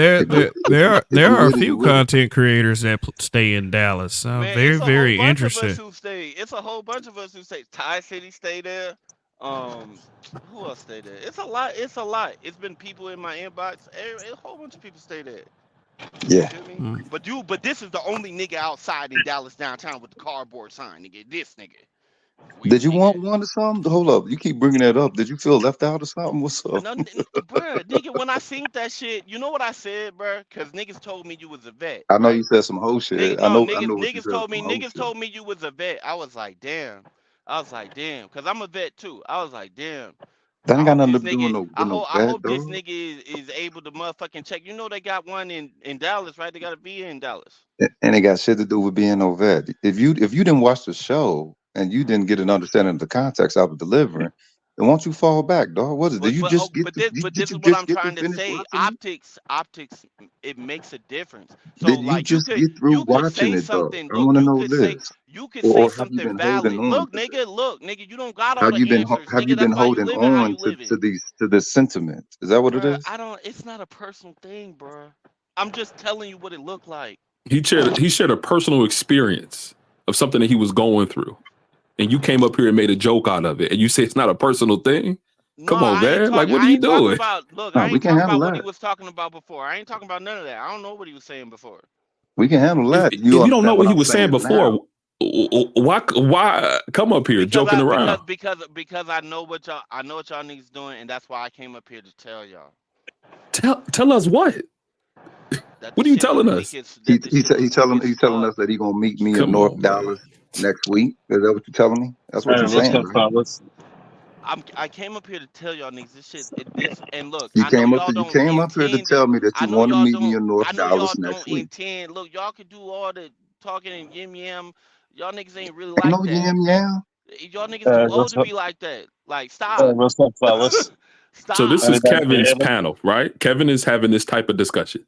So Can I don't anybody know. hear me? Yeah, we can hear you. I mean, Man, we just trying to settle whatever he talk about I right I'm now. know it's just, love. I just had I, to tell. I just I, had to say it. I just Okay, we gotta say weak. Now this. what? I just gotta say this. I'm happy to make it to 42 years old. I'm at a Respect. point in my life where, April 1st, gotta love it, celebrating the whole month. Is that I'm at Charles? the, yes, it is. What up, dog? What's up? I'm at the point in my life where I can happily say this, and it's very few times in my life I had to say it. If I don't get anybody's respect, personally, it's fuck your respect, as long as I respect me. Every black man goes through some type of struggles. I remember making a meme, a Superman meme, and this was the one where his back is facing the audience.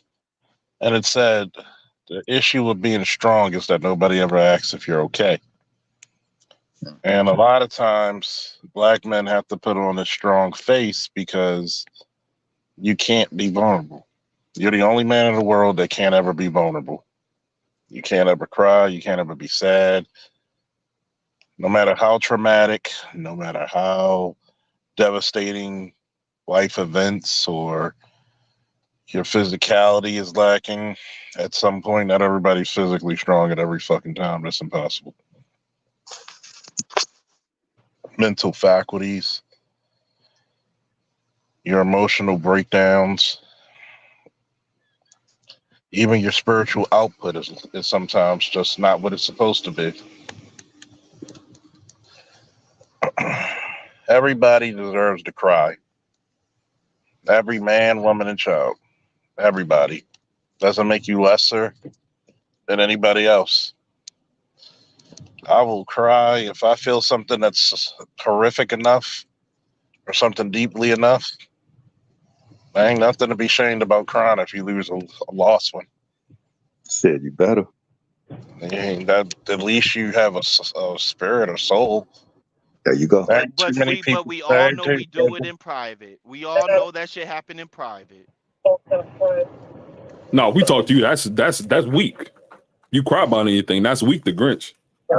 Apparently. Nigga, I'm not denying y'all's humanity. What I'm saying is that if you understand that the world is the op, this type of shit, man, this is like some like throwback Google Hangout shit. Charles know what I'm talking about. This is like some shit that you don't broadcast. And I get the angle Kevin's going for. It's the getting black men's Jingle. humanity recognized, which I'm in agreement with the sentiment. But the thing is, at the end of the day, and this goes for black women to other groups outside of us, don't nobody give a motherfuck about a black man's sorrow, bro. But who are you to create a standard to say that black men talking about this subject on the I didn't YouTube? create the You standard you just said that you should do it in private and not in public, and it makes men look weak. because here's the thing. Because the one thing that we have as black men is that they scared of that black. They scared of what the fuck we gonna do. And if niggas get up here and they continue to cry and talk about, and look, I get it, it's certain topics, but when it comes to this topic in particular, there is no upside to it. Perhaps maybe you You should just talking Minimizing fall about the somebody back. sharing their experience about dealing with mental health is not a black man crying. It's a black man expressing what he went through. That's not crying. I don't know why you consider what it is it? that. But what do you think it's I'm gonna perceived just say as? this. You know what the real issue is that a black man can't express himself in his own free will. Everybody's gotta police our shit, but everybody else, fuck that. I don't give a fuck. People. Until we're The free. Hold issue on, is let me that Until finish. this we're But let me free. hold the on. Let me issue is finish. that this Let me finish. motherfucker has Hold been on. Let me delivered finish. I'll be quiet and he for a minute. need Let to me get the finish. fuck on. Hold on. Let me finish. I'll Shut be your quiet. pussy ass up, Rogish. Yo, Oh let me man. finish. Let me finish, yo. This the same nigga making wild threats online and leaving it up. Shut I'm your not making pussy I'm ass not up, making nigga. no wild threat. Lord, nigga, I Hold seen up. the video, nigga. I seen the Hold up. I'm gonna video. let you see my face, Lord cuz. knows all that shit you was talking, you can never do. Nigga, ask Charles, cause you done recorded yourself saying it. You ain't like that. You just a Hold up, pussy, nigga. Put the camera on me. Put the camera on me so you know I'm serious. So you can see exactly what I'm talking Nigga, about. you just a pussy, Do you bro. do you Just see shut me? up. Do you see Nigga, me? everybody saw you talk that shit, Okay, know nigga. my face. Everybody Know my saw face. Know my face. North everybody Dallas. saw you talk that bullshit. I got the gloves and I got the If this space. nigga, so what Me you and trying to you. do? Cause you was talking about sniping people You from a you roof and need to some get more you need shit, to get nigga. tuned up. You need to get tuned up. And it's probably been a minute for you, Grinch. It's probably been a minute for you. So Hey I my tell you what, nigga, hey I'll be your my nigga, huckleberry. I'm game all the time. I'll be All you your gotta do is huckleberry. catch me out. I'll be I'm your all the huckleberry. way with it all the time. Yeah, I know. With that pussy Why? ass voice. All right, With go ahead. nigga, Why are you all the way? Like, why are you nigga, with it you all the made time? threats, Why is that what you nigga. want to do? What you mean? If somebody approached me in public on some bullshit, you don't think I'm with the ruckus, nigga? I'm from it. All right. Stop I'm playing just with me. gonna He's I'm from That's just it. He's just from it. He's from I'm it. I'm just gonna say this. Why Hey nigga, doesn't this happen on Sunday you was talking night? about sniping niggas, bro. it Come does. on, man. You off your I was here rocker. the last Sunday. Yeah, I You saw know, the but streams that happened after that, Kev. You saw the yeah, streams. You saw who they was yeah. talking about. You saw what it Oh, was about. It do be happening. So yeah. Okay, I got you. Yeah, but yeah, this one definitely got a little interesting. And you know what? You know what? I'm gonna tell you the truth. I didn't really intend for things to be like this, but hey, we're all black men, so it just and I'm just gonna go out and say, yeah, Gabe was right. I did want this conversation to be a little bit more serious. I did. Look, hey, look. I know I came up here and disturbed, but look, I gotta do it every once in a while. But look, I'm just saying. Look, I'm gonna leave on this. Look, all No, y'all nigga, just niggas, leave. Just leave. Don't leave on all nothing. Don't leave man, on nothing. Just leave. put your tampon Just leave, dog. Just back in your leave, pussy man. hole, Just bitch, leave, nigga. dog. Just Look, I'm leave. gonna leave on this. All you Just niggas, and leave. I want you to see Just this leave. for how Just other people leave. do. All you Just niggas got leave, gray in your dog. hair. Nobody needs your Maybe with the input. exception of one of y'all. Nobody needs All your y'all niggas deliberate got gray in ass your fucking hair. tone. Just Niggas leave. ain't. Look, I'm telling you how Just niggas are gonna leave. perceive this, how bitches are gonna perceive this, and it's It, unfortunate. And I don't bitches don't disagree with what matter, dog. Charles See, that's said. your issue. I don't You disagree a with what bitch Charles led, said. bitch made, bitch Niggas, sounding ass motherfucker. bruh, That's your if issue right now. bruh, you don't think I know about you, dog? That's your issue. You don't think I don't know about you, bruh? Don't make me get on you, You bruh. finna I'm learn. being You finna nice learn to you. about me next week when we meet up, homie. I'm being real nice to you, little nigga. You finna Cause you learn a about little me. nigga. You finna learn about me. Don't make me do it to you, You Rogish. you finna learn about me, dog. So I know you're gonna be trolling my channel. So when your ass is doing some bitch made who you gonna when your teach, ass is doing bruh, some when bitch nobody will made follow you, ghost bruh? style listening and on my channel, you drop your fucking email. We can Nigga, link up. nigga, I got the gloves. I got the space. you can You talk bring a all mouthpiece. that That way shit I ain't you got to hear want, that nigga. deliberate ass fucking But tone from your Lord voice. knows You you're know what not I'm saying? And about we that, can see bro. if you can throw them things or you can Nigga, you spit them live in the things. same city as me. You think I'm not gonna know about you, bruh? I know about All you. right, Please all stop right. it. We'll see Please what it stop. do. Like, bruh, come on. Like, What it you do. listen to my tone. I know about I, you. I, I'm listening to your tone. Relax. I'm listening to your tone. And you sound very threatening. Relax, bruh. You sound very Relax. threatening. You sound like you got Look, 40 guns. I don't have to do the whole bravado. Oh, nigga, I'm gonna snipe niggas from the Ain't no roof, nigga. no, bravado, but I that's ain't dog. gotta exactly do what you that dumb did. shit, bruh. That's exactly I what you didn't. did. No, I didn't. I already gave you Cause the I You invite. told that jumped in nigga. Cause I here told the nigga what it Ain't and no was told we was people bravado. doing. what people need to be talking about. You No, I said what didn't. looked Look, weak. I You said didn't tell everybody was y'all what. crying. No, no, That's no. exactly I what you did not said. tell y'all niggas what y'all need to be talking about. I just came up here to inform y'all how this shit will be viewed, and I told y'all exactly why. This isn't necessarily my opinion. I actually agree with Charles with what he said. I do, but that doesn't change the fact that how it's perceived. That's all I'm saying. Why does it matter? What perceived by who? Perceived by that. Nigga, look, nigga, And that's exactly what I was about to say. I can't hear a nigga ask me a question about how some shit gonna be perceived when he sits downtown with a cardboard sign singing Kumbaya with homeless hoes. Like, nigga, you don't give a fuck. Nigga, you don't give a fuck, bro. Like, straight up. You must have just watched the video. Okay, well, No, I tell you these what, are thank you still for your stuck in viewership. Bruh. Thank you, middle thank you school, for your high school, viewership. coming with these. Like, He up here share, jumping on panels, subscribe, giggling. tell a Like friend. what is How this? about Like, you what do are that? you doing? That's all. Look, hey, Oh, Kev, giggler. that's all I came to Sniggling and say. I know giggling these on the niggas. panel. Ain't nobody I know even on these that. niggas got they pussy, That's right. in the tizzy and all this shit. How many Well, S's stroke are it. in these words that you're Pussy saying? ass Like, you nigga. gotta Yo, very crispy, dog. Very come on, crispy with man. his S's on you. Just Yeah, jump down. Let us continue the but see, conversation. We know that we don't have y'all, your I know approval. y'all Not that niggas it is means too mad. much, I know but you I'm mad. saying I know no. you Nobody's mad. mad at you. You're just disrupting for no reason. Like Nigga, nobody's I just asking came for up. this. Somebody pay him or something. Y'all didn't ask. Y'all look. Somebody pay Nobody you? paid Did me. somebody pay you to come up here and bitch out? Is that what it is? You think Somebody somebody pay you? paid Did me to somebody come pay fuck you? with this channel, bro? Is that Look, what it is? Kev himself be like, nobody be over here and shit. He thinking about not doing this shit no more. Well, who the fuck gonna do that? Oh man, What? Kev, get him out of here, bro. Please, What because you we was talking having a about? very Nobody constructive even. conversation, man. Come on, man. I will not lie. I have second guessed myself like that in the past, but I've also said that because of the support I do get, then it motivates me to carry on. So, I mean, he's right. Which is a good thing. You feel me? But look, just look. That nigga even told you. I'm right. Look, I'm not hating. I'm just coming up here letting y'all look. I get it, and I get it. But just know that this be the shit that these bitches, and it's more than just the usual suspects. This is the shit these bitches will clip up. They will clip up your motherfucking. I don't want to call So it you an got intimate fear. moment, So but you got so you got so you got You fear of scared of some vulnerability. clips Then from some that's women what that it we is. don't know. Nah, Dang. hey, Gabe, he has fear of vulnerability. So let's let him learn. Okay, this is a perfect Yeah. example. What do Don't nobody you care feel about what no vulnerable about, females Grinch? clip up and put on YouTube for content. Nobody care about that. Dudes just chopping it up about what they've been through. Like, all right, That's look, okay, all right. Don't nobody do that. Don't nobody chop content in. You right.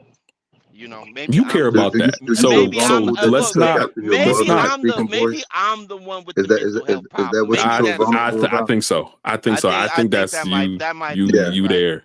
Yeah. All right. Well, look, Mhm. I tried. You know what I'm saying? I tried. Did you But look, did Mhm. you try? y'all carry on. Y'all do your thing, and That's the intent. Rogish, you keep on keeping on, Hey, I'll keep see you on, around, banging. girlfriend. It's all good.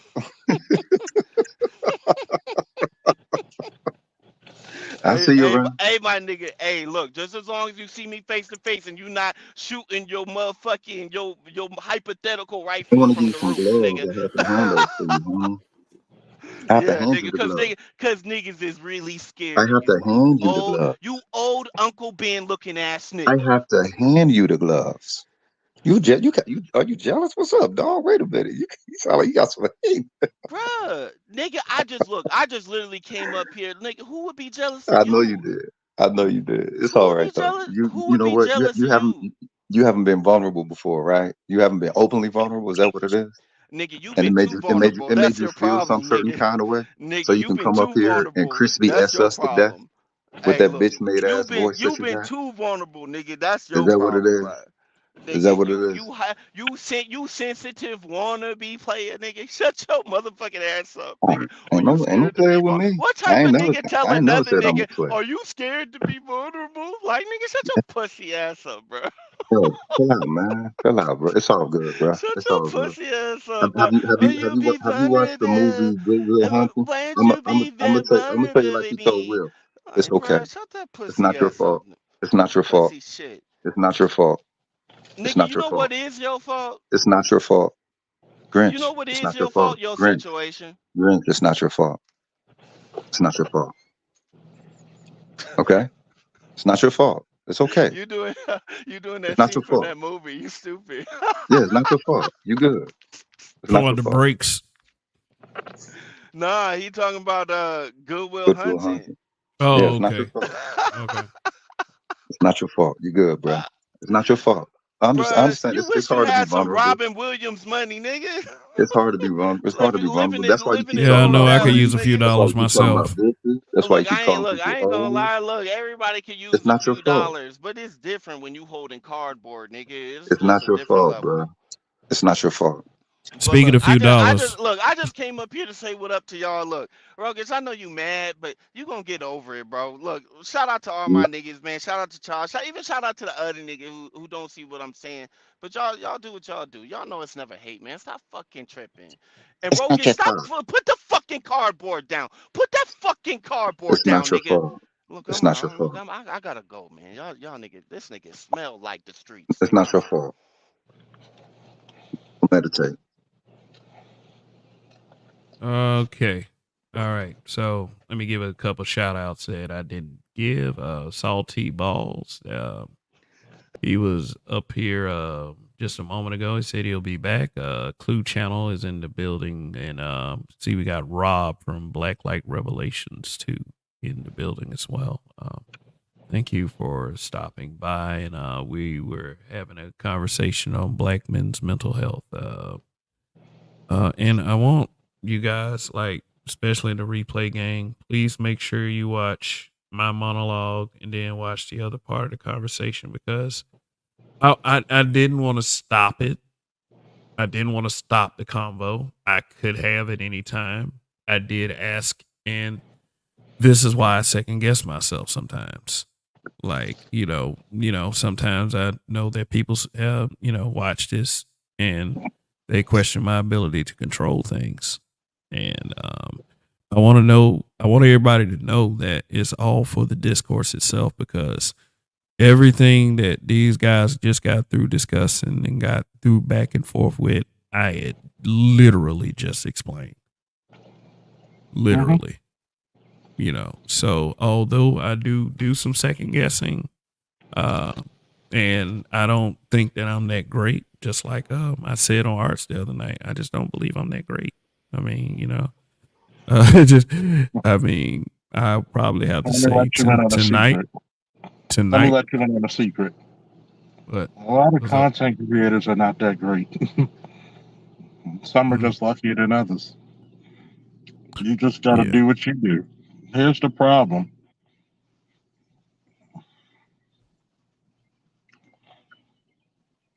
I don't see the world through females' eyes. I care not to. I got to live with me, not with females or with other people. Okay, whatever. See, this is the really big problem, which I disagree with Grinch.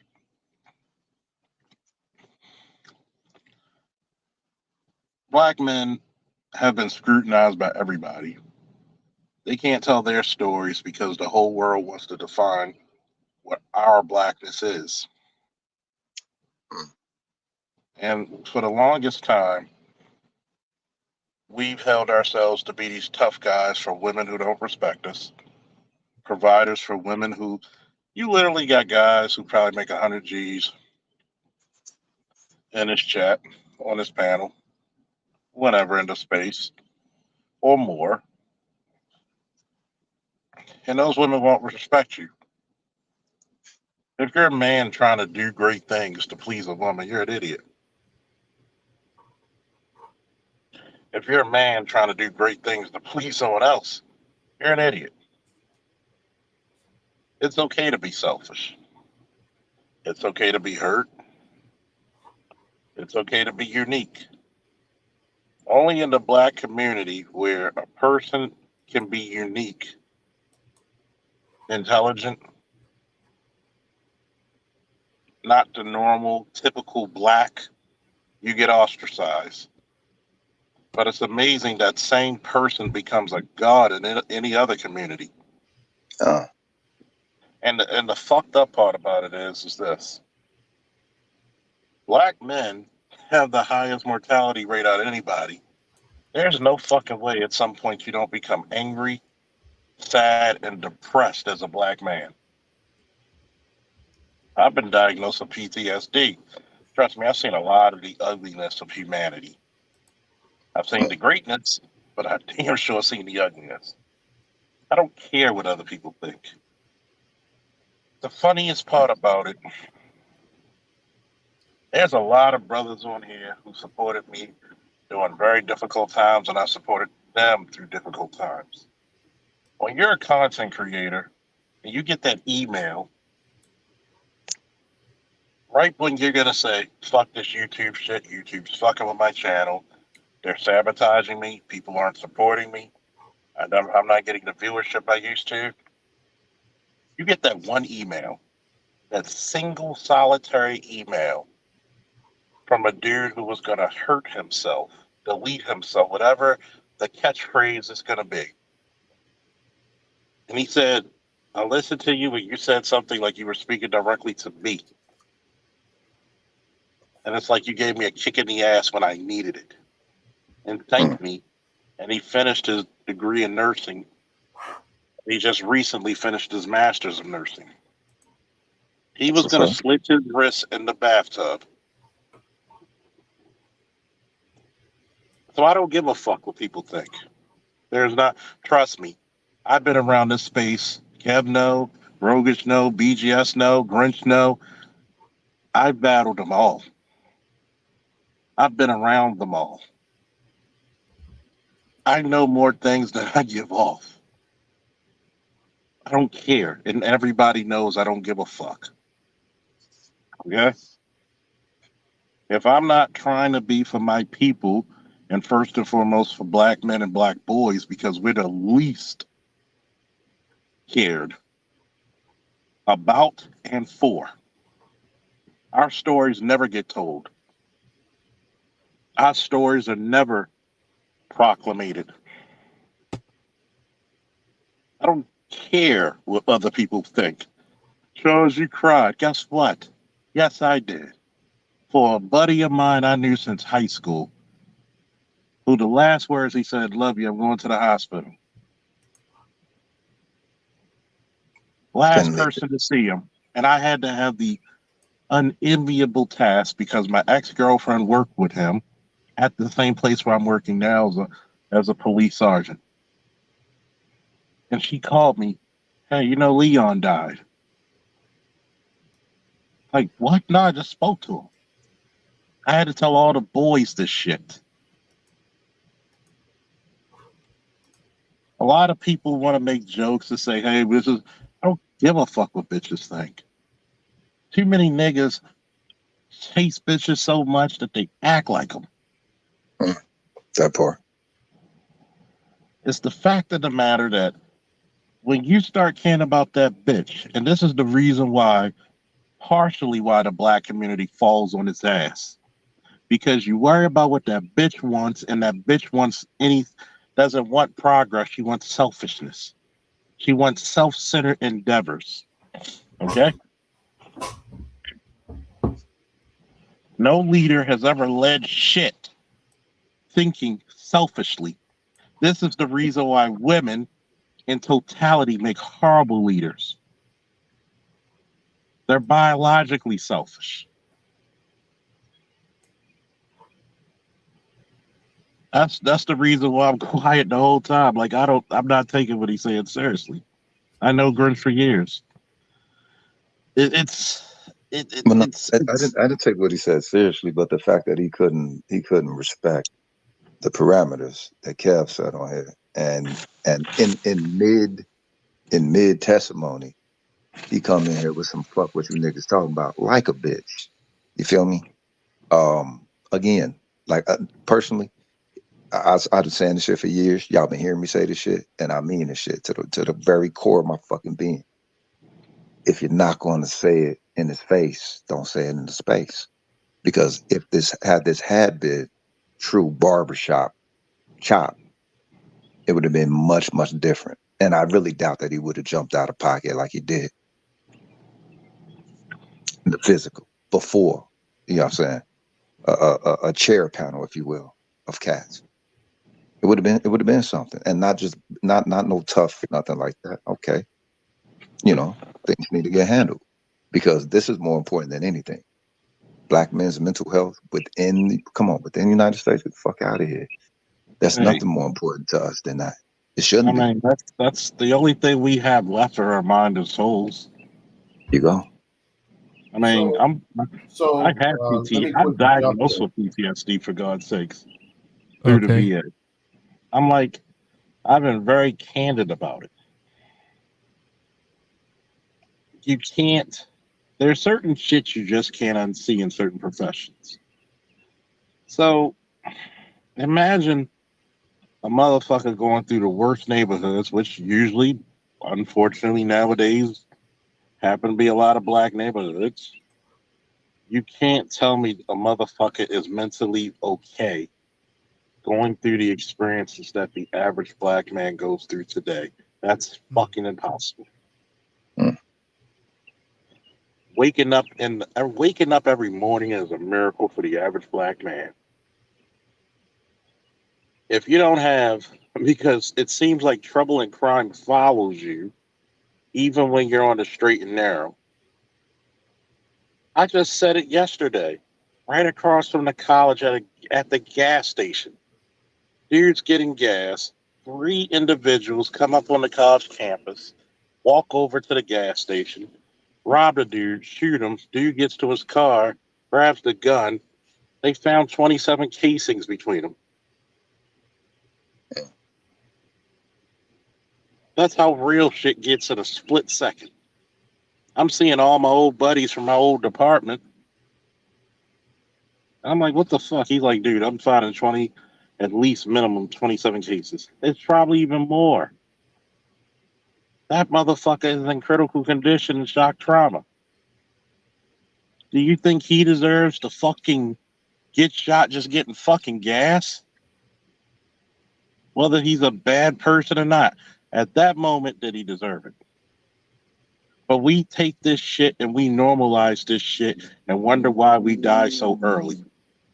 We erode our own humanity, and that's exactly what y'all just witnessed up here.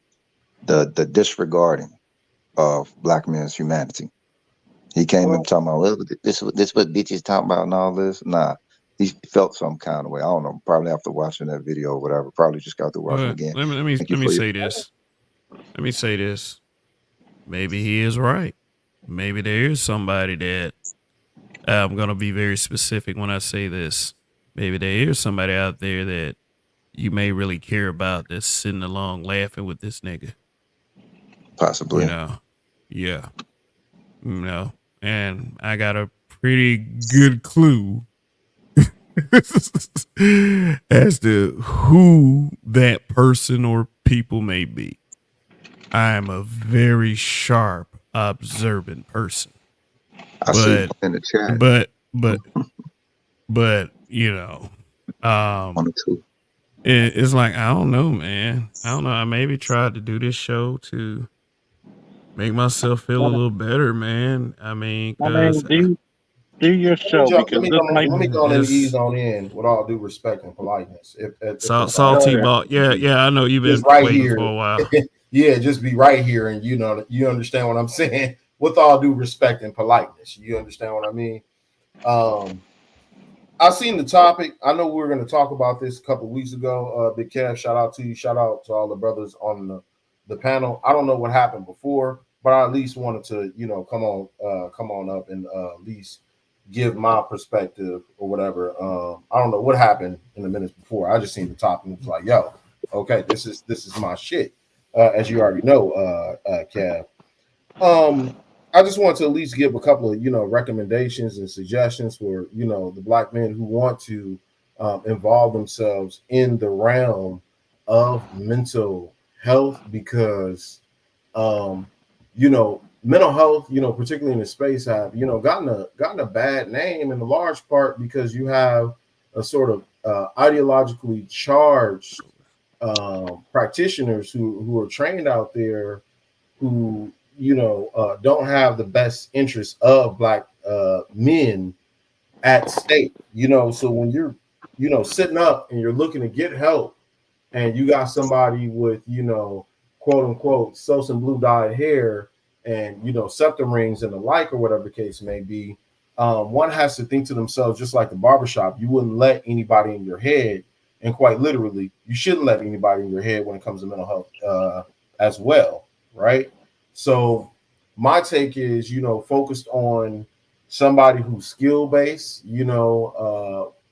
assess their training, assess, their personal philosophies and things like that. People, more or less, would you say, I guess, go through the motions of just seeking out a counselor or whatnot. And it's just the only thing they get, rather than having these sort of free consultations and actually talking to people. Now, I do agree and applaud the guys who are actually willing to kind of tackle this topic and who have done things to help people move along, right? But here's the risk in that. You know what I mean? Whenever you talk about these sorts of topics, you do risk people being set upon a sort of place where they're triggered, and you want to make sure that they're able to, get the help they need. You know what I mean?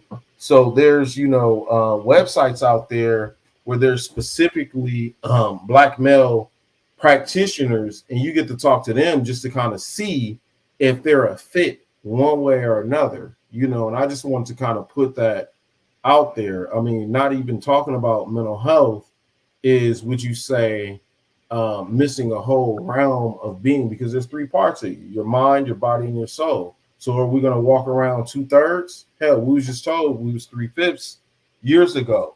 So do you want to still want to walk around with this sort of fractionalized, fragmented reality, or do you want to become whole again? Just my 2 cents. The other thing too is me and Kosher, we did a collab a couple of weeks ago. There's a little video out about that on black men and mental health specifically, where we did some analysis of the late great Dr. Bobby E. Wright. And believe it or not, a lot of the things that we're speaking about today, he spoke about in the late 70s and early 80s. So I actually wanted to, put that out there for y'all. Just being too. Much y'all. Okay. Thanks for that. Yeah, he did collab with Kosher Clinician. Y'all go check that out. Yeah. Yeah. Hey, stop second guessing. Just go. What did Yoda say? Don't think, just do. God damn it. When I say this, what, when I say stuff, and let me let y'all know real quick before I let the next person speak. When I say this stuff, I say it out of transparency. I don't look for pity parties. Oh, no. I don't pity. I'm not saying looking that for out of pity. I'm not saying that out of pity. I'm saying that out of encouragement. Fuck everybody else. Okay. Well, go ahead, fellas. I think Rogish was trying to speak. Yeah, it was shout out to Salty Balls. What to do, fam? Okay, so you say you don't know what happened. Okay, Dr. Bobby, right? He wrote Menticide, correct? Yes, he did. Menticide, 100%. Right. And what is the definition of menticide? More or less, one taking the frameworks of whiteness and carrying it out to more or less acting out self genocide. Would you say? You know what I mean? Your people and yourself. It's kind of your self interest. You know what I mean? I mean, one says you control the mind, you control the body. Right. That's and to summarize it, that's what it is. I mean, don't hold me to the very definition, but that's for that's the basic definition for the most part. Right. And when it comes to mental illness, what would you say that a toxic hold on one overworking themselves as a form of avoiding the essential vulnerability that they need in order to work to work out the mental illness? Now, no one can do it on this. They can't do it by themselves. A couple of people, a lot of people try to, but it's then mainly you fall into the sort of dynamic, and I think Ed kind of pegged it. And there's actually a world in the black mental health world of it, But Ed pegged it as like trying to alpha your way through everything. But in the Yeah. mental health world, we call it the John Henry syndrome. You know what I mean? Yeah. Where there at what cost? You may win or whatnot, but it's a pirate victory. At what cost to your health, right? Right. These cortisol levels, obviously these sorts of mental images in your mind, hypervigilance, all sorts of kind of stuff. I mean, there's going to be a cost. I mean, it's almost like the sort of rocket that you use in a fuel to propel yourself out of the atmosphere is the very fuel that'll consume you if you don't shake that fucking rocket to move toward further ventures, if that makes any sense. Yeah, it does. Somebody got birds in the background. I mean, come on now. Where are you at, homie? In Asia Work. somewhere? What's up with that? I'm at work. Oh, okay. I'm out here. I'm one with the nature, man. What the hell time is it there though? Where the birds is out singing? 2 a.m. Oh, okay. Damn. The college has a large forestry around it, man. So you'll see like deer, and their little gang cliques and shit. You'll see like fucking raccoons, foxes running around, a couple of rabbits. Well, like fucking like a wildlife reserve out of this bitch at night. I see a statement from Grinch in the chat, and I want to try to, interpret this right. But he said this nigga gonna blame the white man for his failures until that reparations check came in the mail. So basically, until the end of the time. To a certain extent, I mean, there is, a point to be had there, right? To a certain extent, right? At what point are we going to have, self-agency, right? Is there a learned victimhood? Is there, some level of a victim economy in which, people use that sort of currency for guilt instead of realizing that we are where we are and we're effectively beyond enemy lines? Have we stalled our ability to innovate and move forward? Because things are what they are. You know what I mean? 100%, right? And there is something called like traumatic resilience, where you recognize things for what they are and radical acceptance, and you move forward to your best of ability. Because the truth is, and 100%, there were people who were closer within proximity of slavery who fared better when it came to businesses, when it came to community economic development, and those sorts of things, right? So one has to think about self-agency too, because it does take work to move toward healing. It really does. But the thing is, are people concealing that and not necessarily doing the work themselves? I mean, I tell people this all the time. And I will be fair about this, just so people know of my background and whatnot. You know what I mean? I am somebody with, education, experience, credentials,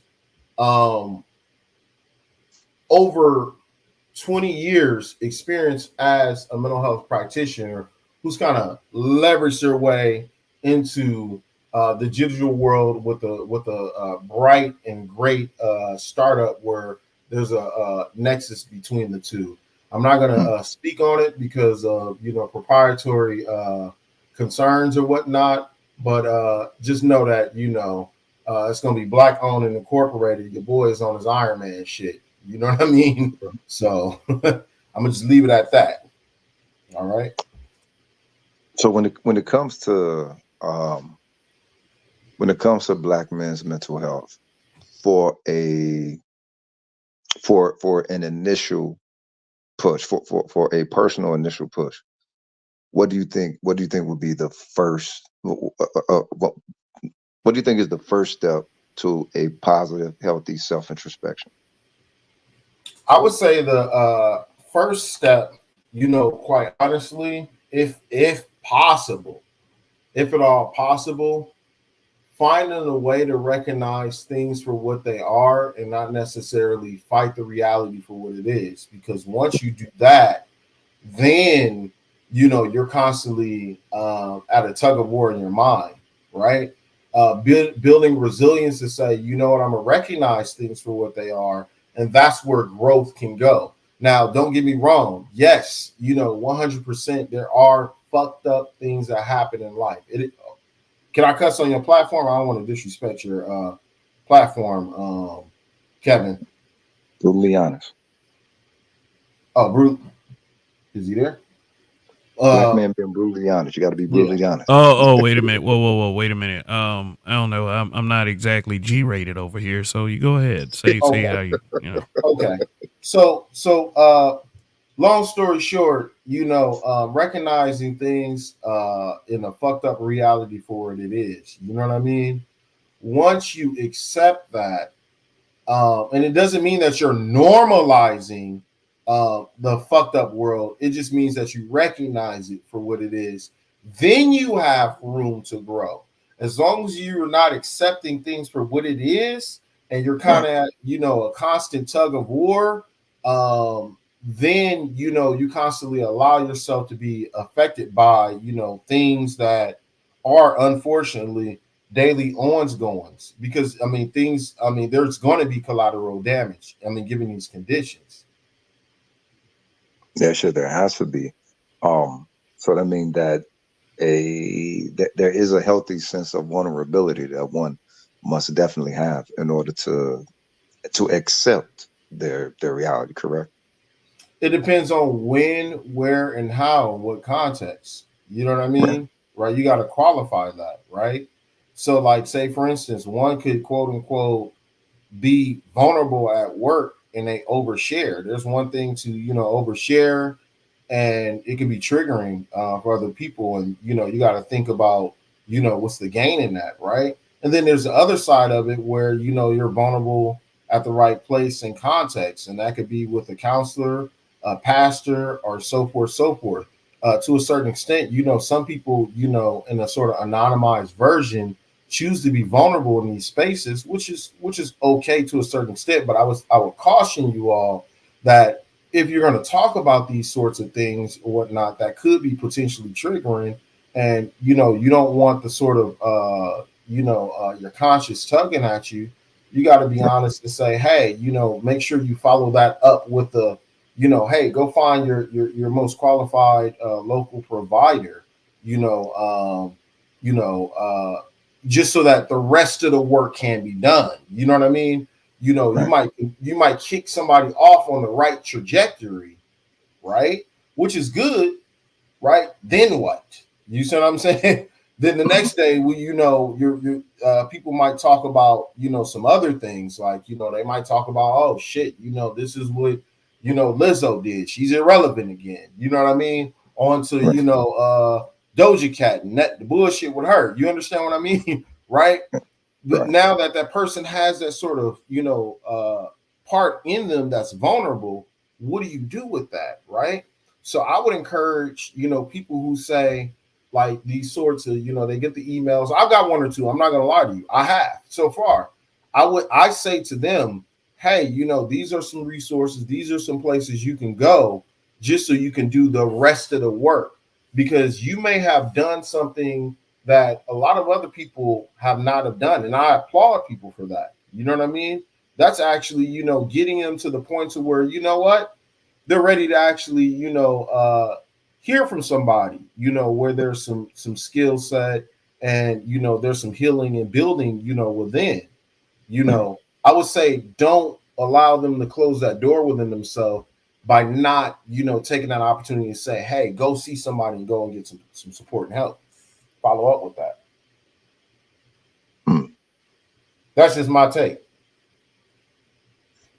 So when it comes to the next step, or not necessarily the next step, because I've actually spoken with like I remember like 3 or 4 different psychiatrists, between the years 2007 and I guess 2016 or something like that. And like I was saying earlier within the broadcast, when it comes to therapy, to me, culture plays a much larger part than what is usually granted. And there's a lot of objectivity. There's a lot of assumed objectivity that goes within therapy, but it is not an objectivity, the reality of a black man within the United States. You feel me?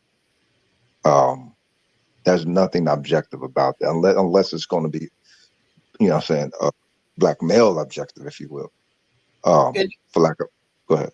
it depends on the deliverer. There is something called inter-rater reliability, right? You know, if I deliver this service based on my training and my credentials, could I trust that Becky over in Maine, right, over in Seattle, Washington, will deliver it the same way? And the truth is no, right?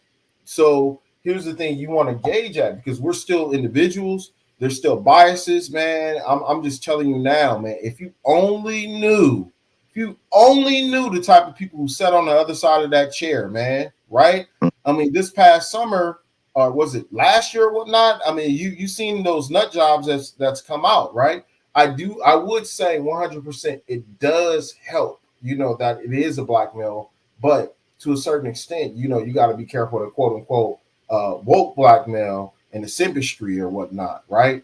Now, when you think of cognitive behavioral therapy at its core, okay, cognitive behavioral therapy, and you talk about what they call mind traps or cognitive distortions, and then you go and you parallel those to logical fallacies, will actually see that, you know, there is some sort of, there's a lot of parallels.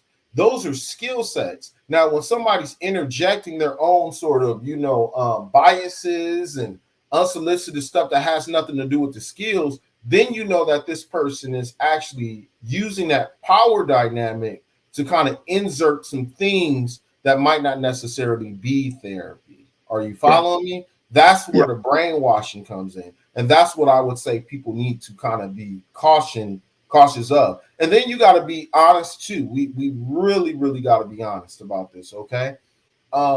Sometimes over identification might not necessarily be a good thing, right? You know, right?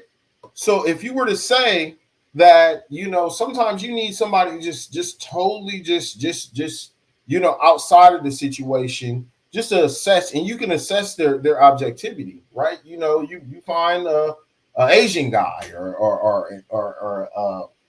Indian dude or something like that. You see what I'm saying? Right. You know, just outside of the situation, just talk. You know, just talk through and just, you know, as a kind of a sounding board. In that there could be some value in that too, because you don't want to fall into the trap of niggas ain't shit. Yeah, I know, girl, niggas ain't shit. Now these women, they go to therapists like that, right? Where there's that sort of over-identification. And as you can see, when they come out of therapy, they use therapy speak to weaponize it against black men. You understand what I'm saying? We're all narcissists.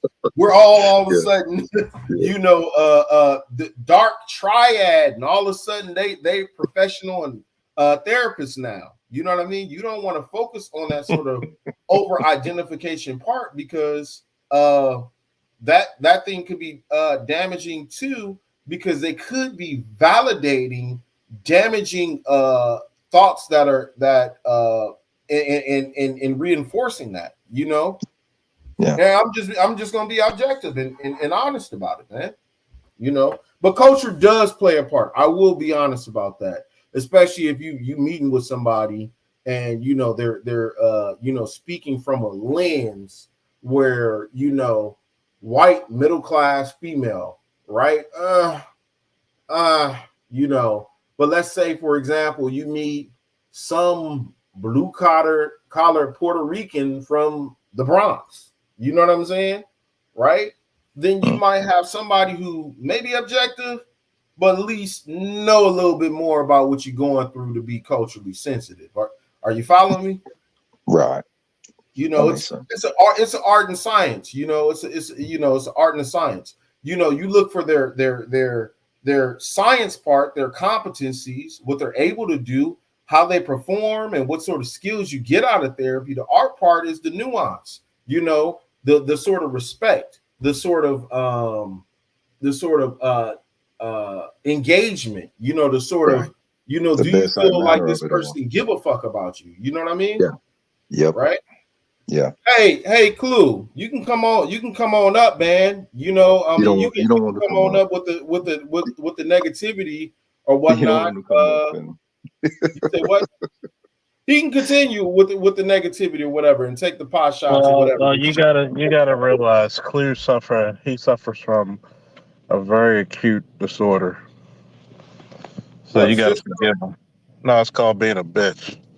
Oh, I agree. That makes sense. I can't say that there's any treatment for that. You are who you are in that case. All right, That's let me acknowledge this super chat real quick. I didn't want to break into your thought or anything.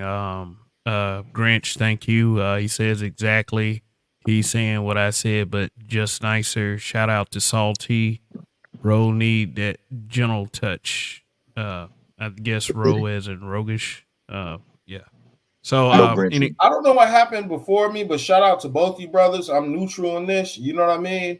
I just want to, you know, actually bring, you know, some thought and resources to black men. That's what I care about. I consume Grinch's content. I consume roguish content, or whatever the case may be. You know, it's some great stuff that these both brothers have. You know, it ain't no sense in, you know, letting it be a point of division. You know, hopefully, you know, at the end of the night, you know, we just let that be that. You know what I mean? Because people want to have different perspectives, and their perspectives are their realities, right? You know, it's No. based on. This wasn't a different perspective. What I was doing was giving an actual testimony of dealing with an attempt at self deletion, right? And it was a sobering moment for the entirety of us on the panel. He felt some kind of way, I guess, after watching one of my videos, him and one of his whole ass homies, and came up here to express something about women not liking what we're sharing, and oh, this is how they chop up things, and basically not understanding how to give the empathetic space, the empathetic ear, and all that. So as far as a soft touch, ain't got nothing to do with no touch, dog. Hey, holler at me on the email, cuz I got a touch for you, homie. Hey, y'all leave that alone, man. Honestly, if you know, y'all want to, you know, have some different takes on that, you know, y'all could, you know, come on over, you know, to a neutral platform and give y'all different takes. Not saying that Kevin, you know, I don't want to detract from the topic at hand, because this is something that people do need. You know what I mean? And y'all can hash it out on my Cheesemo TV easily. You know what I mean? But I would say this, you know, quite, quite, you know, honestly, to a certain extent, you know, and I don't, how do I say this? I say things quite generally, and I'm careful with this because, you know, we don't want to risk, you know, that sort of triggering part, but you know, have this space saved a lot of lives or whatever the case may be. It's innumerable. We don't know how many. I'm sure there's been a lot of people who's been, you know, saved, and I would give credit to that. But on the flip side, you know, you are dealing with a relentless other side, you know, who stays up in the middle of the night, you know, some weirdo shit. You know what I mean? Who want Yep. to try to weaponize things, who want to try to, you know, dox and all this other stuff, or whatever the case may be. So we just gotta, you know, look at, you know, things from that sort of perspective too, because you know, people will try to use that one way or another to try to demoralize. You know what I mean? We got to be careful of that. You know what I mean?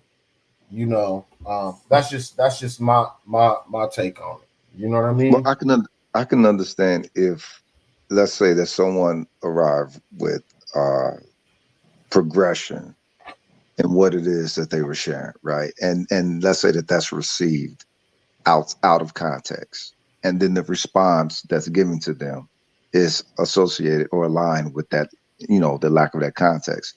That wasn't the case with this. he came up deliberately disregarding the entire context of the show. So that's intention. That was direct intention. And again, if you ain't gonna say it in their face, don't say it in the space. I treat this as if it was the actual barbershop. That's the reason why on my channel, y'all see me live. Y'all see my face. Y'all see my space, right? I'm not I'm showing y'all everything about me because it's real. It ain't got nothing to do with no internet. Ain't got nothing to do with no podcasting, right? When you see me, if you would have seen me out here in Dallas doing my work with All African People's Revolutionary Party, with Gorilla Mainframe, with New Buff traveling out from DC out here to do work with Mandela and all that, you would know I was actually out here doing my shit.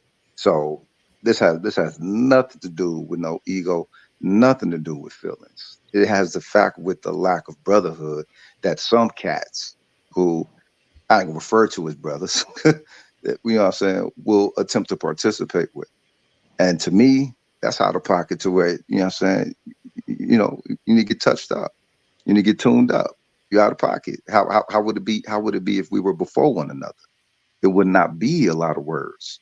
He would not have been permitted to overrun the barbershop like he did, saying, "Oh, you niggas this, you niggas this, and these bitches and this and this and that." That wouldn't have been the case. But on this internet, all you hoe ass niggas is safe.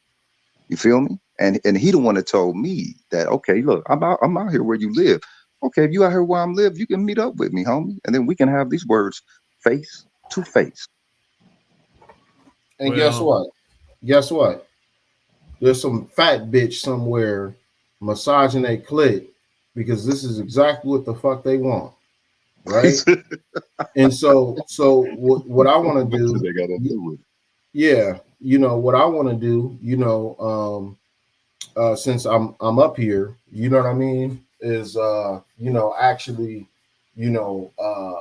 spin this off into a different trajectory where for those who on the replay gang, you know what I mean, and thanks for covering this topic, black man being brutally honest. And happy belated birthday, Charles, man. I owe you some chicken wings, man. You already know I hit that chicken. Yeah, don't get the cognac too, baby. Yeah, I already know you're gonna go your ass and get a damn half and half in the bucket of chicks. I already know your ass is gonna do that. Half and half. It's been a while. It's been a while since I got a good half and half, I'll say the least. And roguish and obviously, Grinch. I don't know what was going on. I just gotta be honest about it, you know what I mean? And my spin on it is to, try to hopefully let this be a net gain for everybody, because I do have that background, I do have the credentials. Kosher knows what's up, he knows me, you know what I'm saying? He knows entirely what's up with me, as far as that goes, you know what I mean? But it is an aspect of self that people actually do need to would you say engender a little more, you know what I mean, as far as the mental health stuff. And I heard a point that that Chuck was saying earlier, where he was talking about, it doesn't matter, how much money you got or whatever the case may be. I'm not gonna lie, man. Other clientele I've had was, black men and, as executives of Fortune 500 companies, people who are, more or less NFL players, NBA players, and things like that. And believe it or not, they're dealing with the same shit.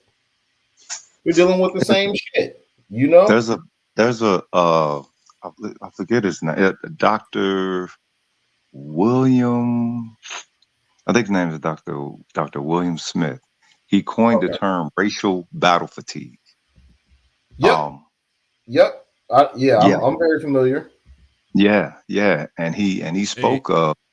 Hey, real quick, Rogish. I don't mean to interrupt you, and I know this super chat is somewhat, Get your loot, cuz. Get your loot. It's all good. Yeah, but thanks, Grinch, for the super chat. It says, LOL, you're an old cardboard sign activist. laugh emoji, stop crying, laugh emoji. So I don't know. thanks I must have for triggered the this nigga. I'm gonna go back and watch that show. I must have triggered him. I gotta find out what it was he was triggered with. well, thank you for the super chat, Grinch. Yeah, keep seeing All him, right. old dick in the booty ass nigga. All right, but But go ahead, Rogish. Finish your thought. yeah, yeah, his name is William Smith. He coined the term racial battle fatigue.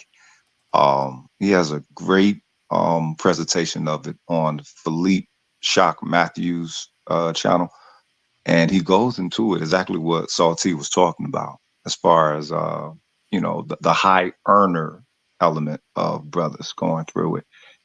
Those who live in well-to-do society, those who have the I guess you could say the solidified high level positions of employment, influence in society, dealing with the entirety of the culture of this society being more that weighs on their mental health as opposed to any of some of the day-to-day issues that your average person will go through. No matter how much money you make, no matter how much property you got, the fact that the culture itself weighing on you. He said with racial battle fatigue, it's like being in a heavy round bout and not and you know what goes heavyweight round bout, right? You know what goes on through that. Usually after the fight is done, the person needs about around 6 months to recover, right? He said Yeah. no, this is the equivalency of having a fight, heavyweight, and then the next 2 weeks again, the next 2 weeks another, the next 2 weeks another, to the point to where you can't recover for yourself, and you're locked inside of a doldrum, if you will, of seeking just to maintain the slightest amount of of peace. Y'all really should look him up. Dr. William, I think it's William Smith, but just William look up. Smith, but to follow up with that, I mean, there was a study done back in '04. It's called John Henry Active Coping, Education, and Blood Pressure Among Urban Blacks by Anita Fernander, Ron E. Duran, Patrice Saab, and Anil Schneiderman. Okay. And for the most part, what they did was they went out to South Florida with middle class black men. Okay. And I will go on ahead and I like to drop studies in. You know what I mean? I'm gonna drop this in the back chat. I'm gonna drop this also on the main chat for people to kind of look at themselves for their own consumption, right? Where they talk about blood pressure, right? And those sorts of stressors that people go through on a daily basis, right? And for the most part, it says upon closer examination, right? Higher diastolic blood pressure among higher educated men and John Henry active coping scores, some sort of measure or screening tool that they had, were associated with higher systolic and diastolic blood pressure among women with lower levels of education. These findings are discussed with terms of sociocultural factors and whatnot, but for the most part, it was associated with women of lower education. But this study still holds up that black men have those sorts of would you say experiences as well. I encourage you all to kind of look at these studies and actually see what you find. You know what I mean? Because it's out there. I would say anybody that's talking about anything socially inclined can't do so without the sort of adequate knowledge of how research goes and use it, to kind of articulate points. A lot of people, they like to throw out the buzzwords, data, facts and statistics and stuff like that. Well, here it is, for all use consumption. And John Henryism was actually pioneered by, people looking black men first and foremost, but but but yes, yes, indeed, Roguish. So with that being said, what asking about those sorts of things, you take away the sort of sting, quote unquote, by actually embracing what we call radical acceptance, and saying, you know what, this is what it is. I'm not going to, concede. It doesn't mean that you're conceding or you're giving up or you're defeated. It's just saying, you know what, these are the terms and conditions. Let me move forward from here. You know what I mean? It's different. But the minute you play tug of war over and over and over, that's people who are fighting the reality and saying shit should be equal. I remember growing up, and I had this little cousin, saying, well, it's not right that, I'm always placed in the back of the line, and anytime I raise my hand, the teacher ignores me, and everybody else gets, treated differently but me. And I had to describe to them, like, look, you're a young man, and you have to realize this now. Life isn't fair. It's not going to be fair, 100%. And so with that being said, once he accepted that and stopped with this sort of tug of war in his head, then he stopped this sort of mental labor and emotional labor associated with that, than just saying, you know what, fuck it. This bitch can only assess me on my tests and my homework. Anything outside of that, is I don't care about. You know what I mean? And today, at this point in time, that young man is on his third year at an Ivy League school. You know what I mean? So just having that sort of resilience, you just got to realize that, you are behind enemy lines, bottom line. And Jake Zero, thanks for that article, Professor Dave, 100%. Radical acceptance would be the equivalent to the black pill, embracing truth, embracing these things for what the fuck it is, and moving from there, because it is going to be collateral damage. And in warfare, guess what? Don't think that you're not going to be a target at all. Yeah. Some folks want to get through unscathed, and it's like, nah, that's not the way it works. It's a dirty game. It's and if you acknowledge what it was that launched the game, you're not going to really expect it to be fair at all. You're going to, get in where you fit in and understand to operate as a dominator, not just a participant. And I think that's where I think that's where majority of Black people, especially brothers, they get locked into trying to participate as opposed to dominate. Because exactly. the game is seeking to dominate you no matter what. And I don't know, I've never got that out of my head. that's been understood for a long time. But for a lot of folks, I think what it is whatever is purported to being the right way, or the right way, or the effective way of going about it.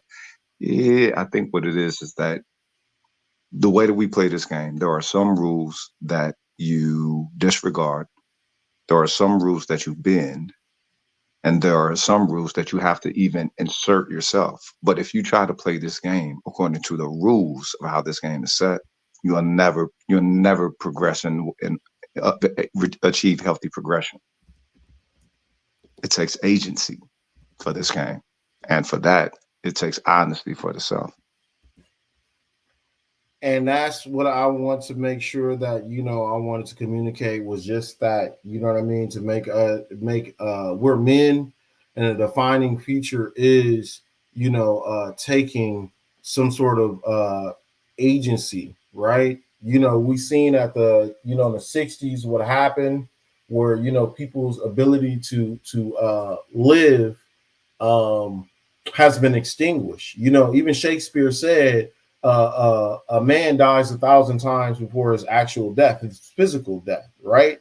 And so with that being said, one could ascertain that, you know, if you don't take care of that mind, that dome, you know what I mean? Then obviously the body will follow. So you see other people from the 1960s in their marriage with the government has led to, right? This sort of victimization economy where people sit back and, you know, they kind of, talk about any and everything that's wrong. Meanwhile, they're still dependent and still looking for the sort of handout. They're domesticated animals, rather, right? Instead of having that sort of exuberance about yourself as a black man to realize that we're in a fucking wild world and survival is paramount. So don't let that survival mechanism, would you say, extinguish within you so you can go out there and still hunt and survive.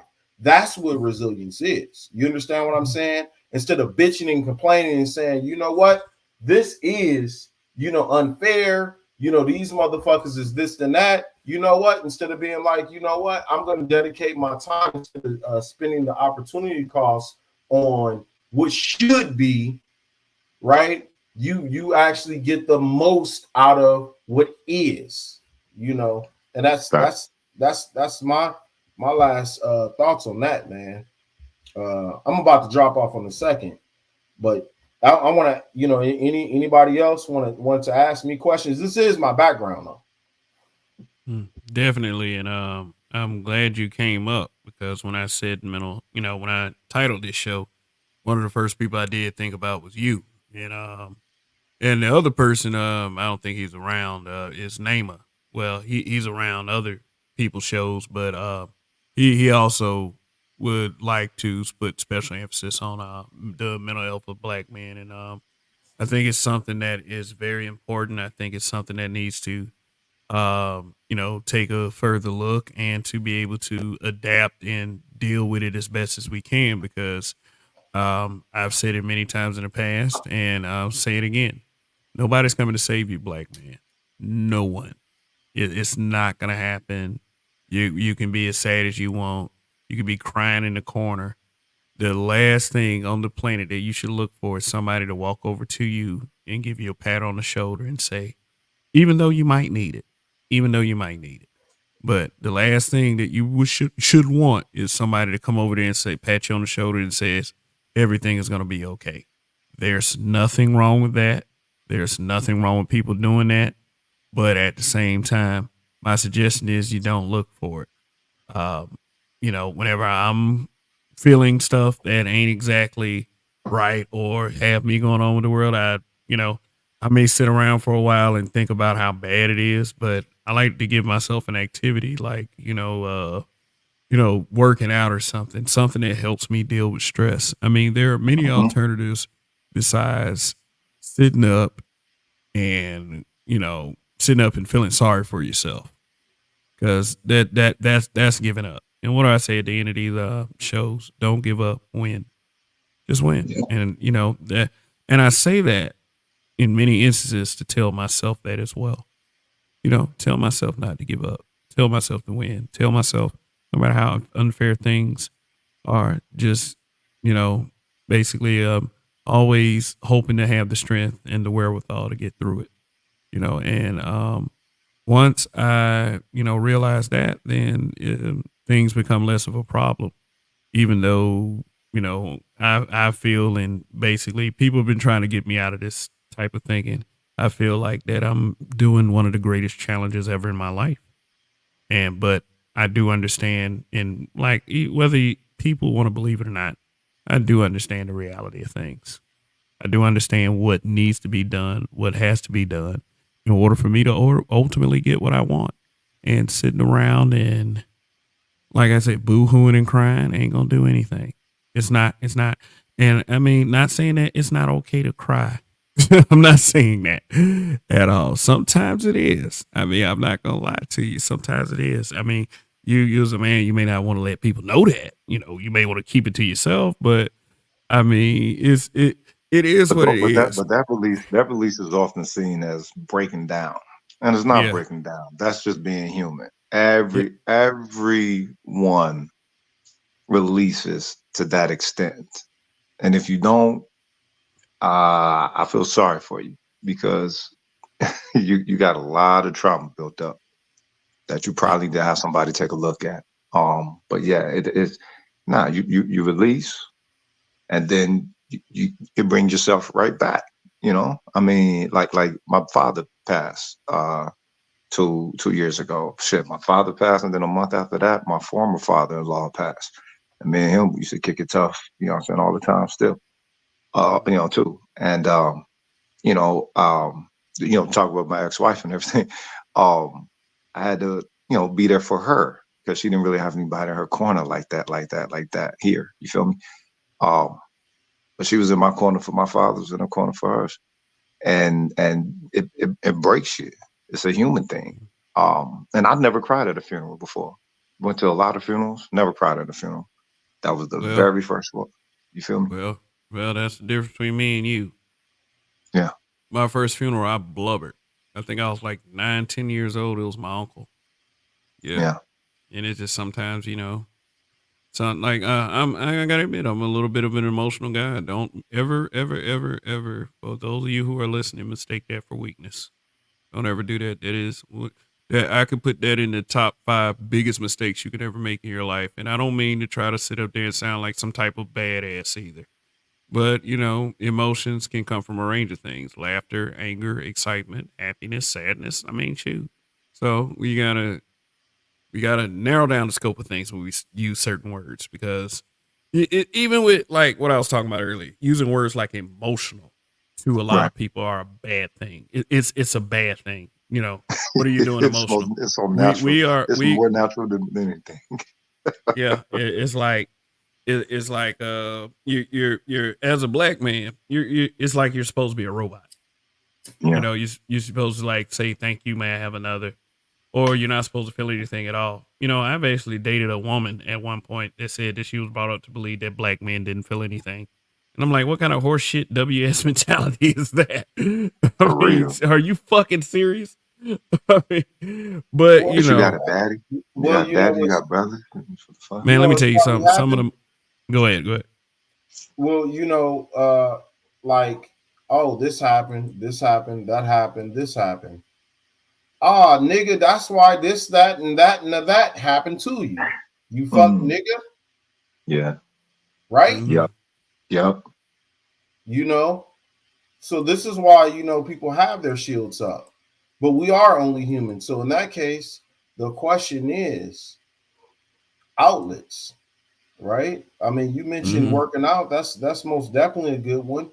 Obviously, barbershop. Some people come to the space or whatever the case may be, and obviously, I would say go to a licensed and credentialed mental health therapist that is fitting to you. That is fitting to you. Music is an outlet, and obviously, ain't no secret. At least for me, poetry is an outlet, right? Already. You'd be surprised what sort of talents and other things that may come out under stress and duress. You know what I mean? Right? Mm-hmm. You got to pour into yourself. Everybody talks about mindfulness and stuff like that, like it's yoga or Buddhism or whatever, or it's some old weird, touchy feely ass shit. It's not. You know what I mean? When was the last time you touched grass? When was the last time you actually sat and thought about all the different seasonings in the food that you ate instead of mechanically like, hey, I got to do this next. I got to eat Right. dinner so I can go to bed, so I can do this, so I can do that, right? You Yeah. do need that recalibration, you do need that reset button or whatnot, and a big part of achieving that is mindfulness so that you can reach what we call self-actualization under Maslow.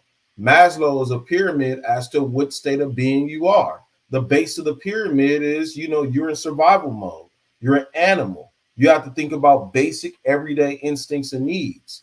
And then you move along the level, you know what I mean, to like security or whatnot. And then you move on up to emotional security, right? So Maslow's pyramid of needs actually talks about this stuff.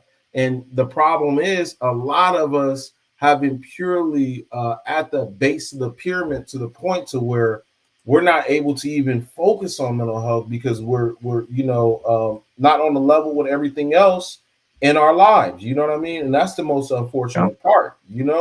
Let me go on ahead and drop that pyramid so that people could actually see it. You know what I mean? If that's all right with you, brother. Yeah, go right ahead. Okay. Hold on real quick. Hey man, fuck that pyramid. Good morning, my nigga, get money. Get money, my nigga, get money. Grind, grind, grind, grind, grind. But if you saying that, but think about it. That pyramid, I mean, even that mentality there, right? What is that? Money, resources, over and over and over. Resources, right? You need money because you need resources. You're focusing still at the base of the pyramid, right? Yep. See, there you go. I dropped it in the back.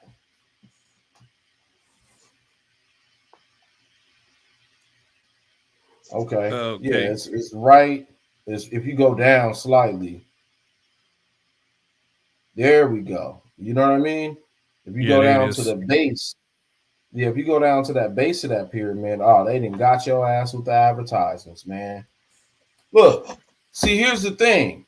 Yeah, I know. You know, breathing, food, water, shelter, clothing, sleep. And what's included in that is sex, right? Okay. Guess what? If people are just, you know, thinking about money, you know what I mean? That money or sex, right?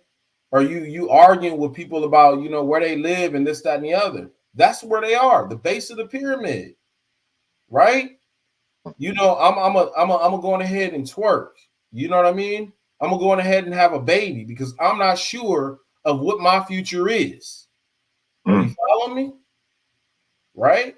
That's where, you know, people, that's the sort of animalistic primal part. But if you don't have any of those things met, you can't even focus on any of the other levels of the pyramid. Damn. Because you don't have no base. And so everything crumbles. Damn. So to get up to self-esteem. Damn. Your most basic needs need to be met. Wow. Based on this hypothesis here. But as far as with the basic needs being met, objectively or within awareness of being met, because that's the one thing that I think could be driving people. If they're objectively met, then that could also be, you know, a hamster wheel as well, something that keeps them out of being identified with those needs being met. No, I think it's just objectively here. I mean, I understand where you're coming from, and some people, you know, misprioritize stuff, and that just means that, you know, they're a goofball, and, you know, I mean, you can't swim if you can't breathe. You understand what I'm saying? Like, you know, you can't even escape from a plane, you know, to even do any of that stuff. You can't breathe to even, you know, get to land, to even process what the fuck didn't happen in the first place. You know what I mean? You know, but some people are like, oh, well, you know, I need to think about how I feel about, you know, going to Tokyo and, you know, all this money and this, that, and the other I have to spend while I'm out there. And your ass is thinking about that and luggage, you know, right? Where's my luggage? But there's a damn plane crash. You see what I'm saying? Because I need my luggage. I need to recover that. Your ass is going to die because you're not thinking about your most basic needs, right? But a lot of people, unfortunately for them, they may not necessarily have their most basic needs met. You know what I mean? And depending on the environment, you know, like let's say for quote unquote, for the sake of domestic violence or whatnot. Let's say, for example, you have this chick, every time you go to sleep, you know, she's yelling and cussing, right? Throwing water on you while you sleep, and this, that, and the other, right? How could you actually focus on work and everything else? Because, you know, your basic needs ain't being met because, you know, you have to fight at home. You have to fight at home. And then when you go to work, people are looking at you like you crazy. You didn't get sleep the night before. So now you can't even drive that crane. Now it's a safety issue. Are you following me? Right? You got to think about these things. A kinetic chain of ill events potentially can occur. Yeah, you know, people just got to level and get these things under control so that they actually can, actually move towards self-actualization. Nobody's 100% perfect. I would say this is asymptotic. You can only approach self-actualization. I think the Egyptians were correct in that pyramid with the top of the pyramid, right? Know Right. thyself, right? Yeah. We could probably see what this white boy Maslow, may have readapted and rejiggered it for his own Mm. purpose. But for the purpose of knowing thyself, one has to actually reach these sorts of steps to even get to that level. You know what I mean? When it comes to the top one, it seems like that's the one that a lot of folks are presenting as the instant fix it all to people's life without the foundation being set. Because Yes. because the psychological needs is seen more it's seen more as fuel as opposed to foundation. Like, okay, long as I can keep this sustained, I can venture on up the pyramid, as opposed to understanding that to be solidified in that foundation permits you to grow into the upper part of the pyramid, as opposed to just trying to sprint there and say, okay, let me use what I know works. But also I think a large part of that comes from the fact that, or the the disintegration of that, particularly with our community, it comes from the fact that, like you said, we're behind enemy lines, and to me, that's the biggest issue that we have. Identifying that, okay, look, we're behind enemy lines. Um, we're supposed to be doing for self, even though no, we're not a monolith, but we're a monolith to everyone outside of the United States and to the United States itself, to the non-Black United States itself. We are a monolith. We're And just to not a a certain monolith. extent, your own damn house. Exactly. You feel me? Depending on your situation, but yeah. Yeah. Let me point out something just real quick. And this is silly, but I would say it's the most genius thing ever simply said, but it actually shows me where somebody's at.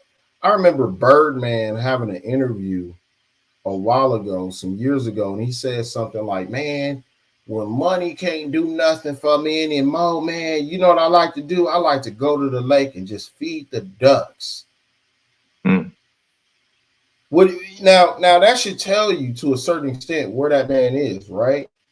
Mhm. Okay. I mean, he's met his physiological and safety needs, perhaps his love and belonging, right? So now, it gets to a certain point to where you're not even really thinking about those sorts of basic needs anymore. You're not in survival mode. You're actually Right. able to enjoy, life for whatever, however many revolutions around the sun that we have. And that's what I want people to actually get to a place to. Well put. That being said, yo, Kev, how you doing on time, cuz?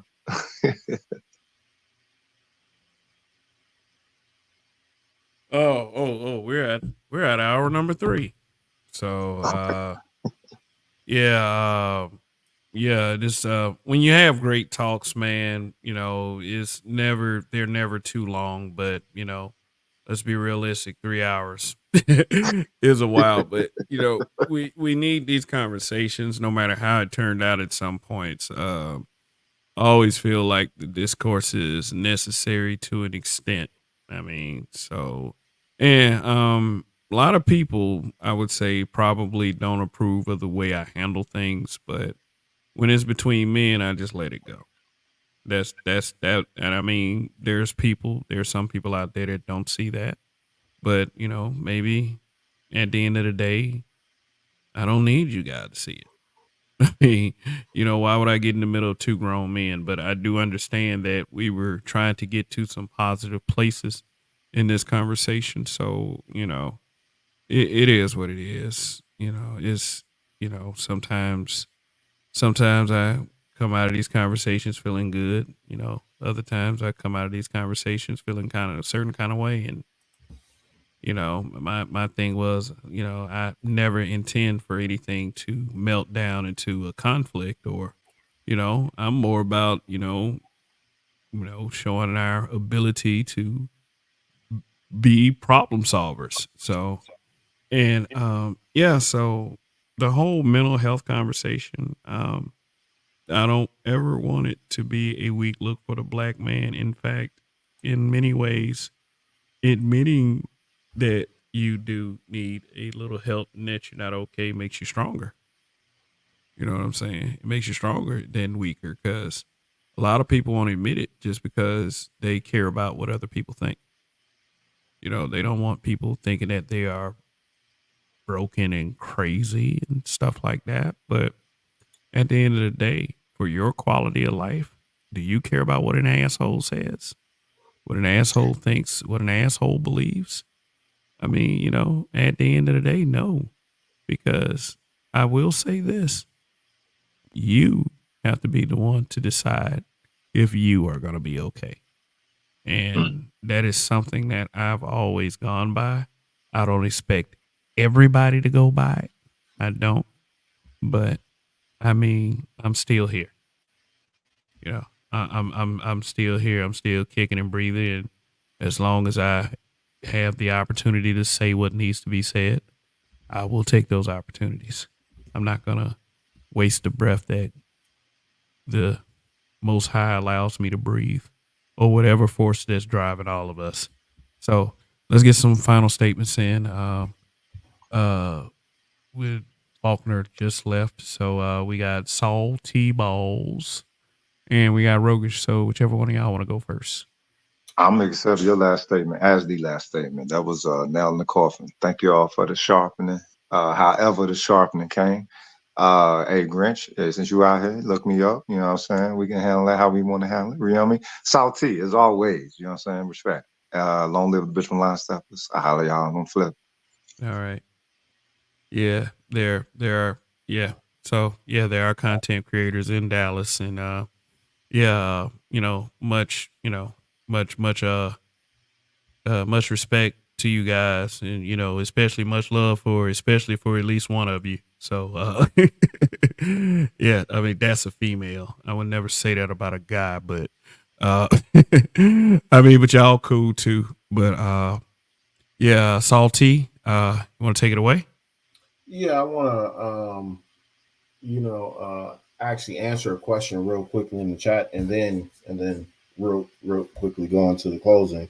Black Light, to answer your question, and some, there are people due to trauma who have arrested development where, they're obviously, 14, 15 years old, or whenever the trauma happens, there's kind of a Groundhog's Day effect where the event or situation replays in their mind over and over and over, and they haven't moved beyond that, only through good treatment and them putting the work in will actually help them move along their life cycle.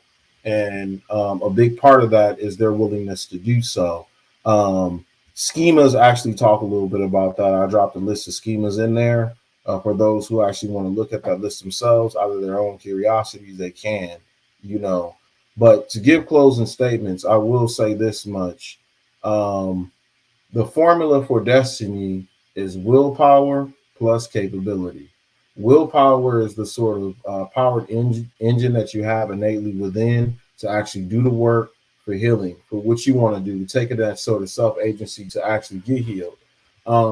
Capability is the sort of skill set that you need to do so that you actually are able to reach that destination, more like a ship at sea in troubled waters or whatnot. If you don't have any sort of navigational, quote unquote, tools or skills, you're not going to reach the shore. You're not going to reach the destination. And if you don't have the sort of willpower to actually get you there, you're just, aimless and lost with the currents at sea. So the same thing that goes with therapy. You have to, actually take that sort of engendered wherewithal to actually do the work. And so you have a lot of people who weaponize, therapy language and stuff like that, just so that they're able to double down on the fuckery that they've been doing. And there's really no intent on changing. And then you have people who just, are curious about it and not quite sure where they lie. and then you have people who actually done the work and heal. Hopefully, you all will find yourself in that third category. And for those out there who find themselves who need extra help or who are triggered or whatnot, you can always dial a crisis line. It doesn't necessarily mean they're gonna come and get you. It don't mean that. If you just want to chit chat with somebody, you're able to do that. 988 is a free resource. Okay. The other thing too is be careful what sort of people you want to have in your head. There's a lot of gurus and coaches and all these sorts of weirdos and stuff like that you have to kind of navigate around. You know what I mean? And I would say, be careful of that too, because they may be able to, talk about these things, but the problem with them is they don't have the skill set to actually help you kind of unravel those things in a safe and thorough manner. And that's some sort of risk to you, risk to them, and the reputation of therapy. And I just want you all to consider that. So I'm going ahead. I'm going to drop a link right now to, it's called Therapy for Black Men. Okay. You will find therapists in your locale or whatnot, and still assess them for fitness or whatnot, whether or not these are people who are actually suitable to your needs or whatnot. Okay. But that's my closing statements. Thank you, Kev, for, hosting this topic. If you actually want to do a part two, we can have it to where it's me, you, and Kosher around, because I can't emphasize this subject matter and this topic and the need for this even more so. But one thing one do have to really, really be careful of in these spaces. What you discuss can trigger somebody, okay? And it can be weaponized propaganda by somebody else. So we have to be careful of those things. You know what I mean? And we don't want those people who are clear and present danger to us to use that against us. All right. Absolutely. Absolutely. And I just put my email address in the back chat. So anytime you want to contact me, we can get it together, me, you, and Kosher, and we can have this discussion once again as well. So, and I do appreciate that. And I do want to have a lot of conversations, and I do realize that I'm not the greatest expert in a lot of these conversations. So when people do show up that are, that specialize or have a great knowledge in the area that I made the topic, it is a real plus for the show. So appreciate you coming through and sharing everything, sharing all those links. I would definitely myself take a look at them, and if I find any of it helpful, maybe I'll apply it to my everyday life and the way I carry things, and just kind of swallow my pride and just admit to certain things. I always try to fancy myself a strong person that that doesn't thrive on looking weak or anything like that. But there's also this thing called reality as well, and that is something that none of us can ever really escape. So, yeah.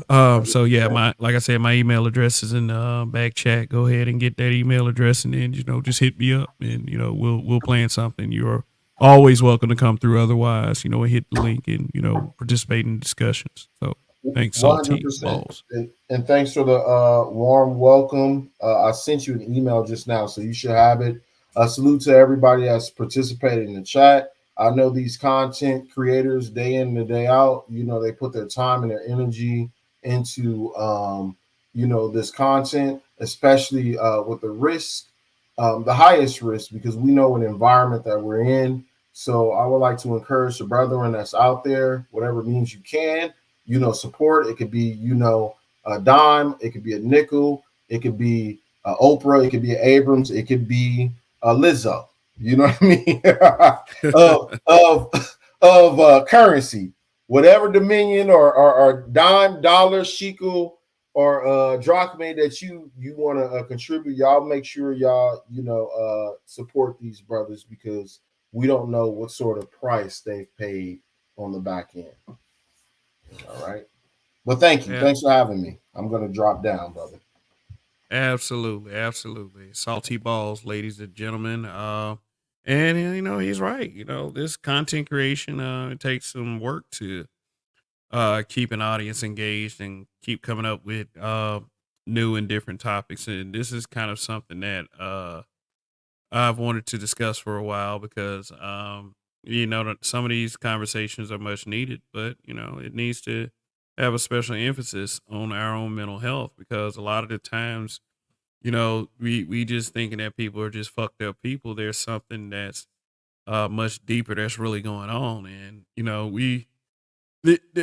lot of my broadcasts, they're entertainment broadcasts. They are, I try to, use some type of off-putting comedy or something like that. Some cornballish stuff that I say sometimes, and what I'm saying. And I do admit to that, and I say everything in I say the things I say, I actually mean well.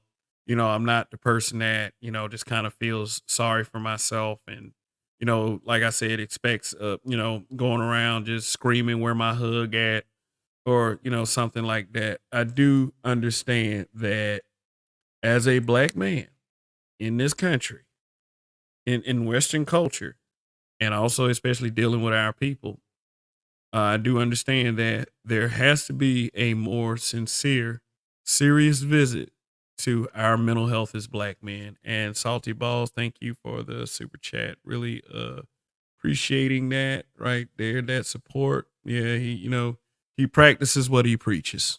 I'll say that. So all right. So thank you for that. Really appreciating the support and love that I've been getting lately. Yeah, yeah. And that's really like just been picking up lately. You guys supported the channel, but the Cash App is open 24 hours. So anybody in the replay game want to put a couple dollars in, to help me probably get a cold one for WrestleMania weekend, you can. And I'm also thinking about broadcasting tomorrow night as well. Just hey, um, anybody like I know like Grinch was up here and said that if you reach a certain age and you trying to succeed on YouTube, then you need to give up. It's over with for you old niggas. I get that, but I mean, even if he's right, I don't listen to stuff like that. You know what I'm saying? It's you can do anything you put your mind to. Stan Lee started Marvel Comics at 45 years old. I mean, well, I think he actually created Spider-Man at 45 years old. So, as long as you are allowed to live and breathe, you have an opportunity to fix anything that you want to fix. And when I say stuff like that, like I said, I say that not only for the people who are listening, I say it for myself as well. So, all right. And I'm going to say some things that I also say for myself as well as I bring this live stream to a close. Long live the habitual line steppers. In Kev we trust. And by all means, don't give up. Win. Till the next time.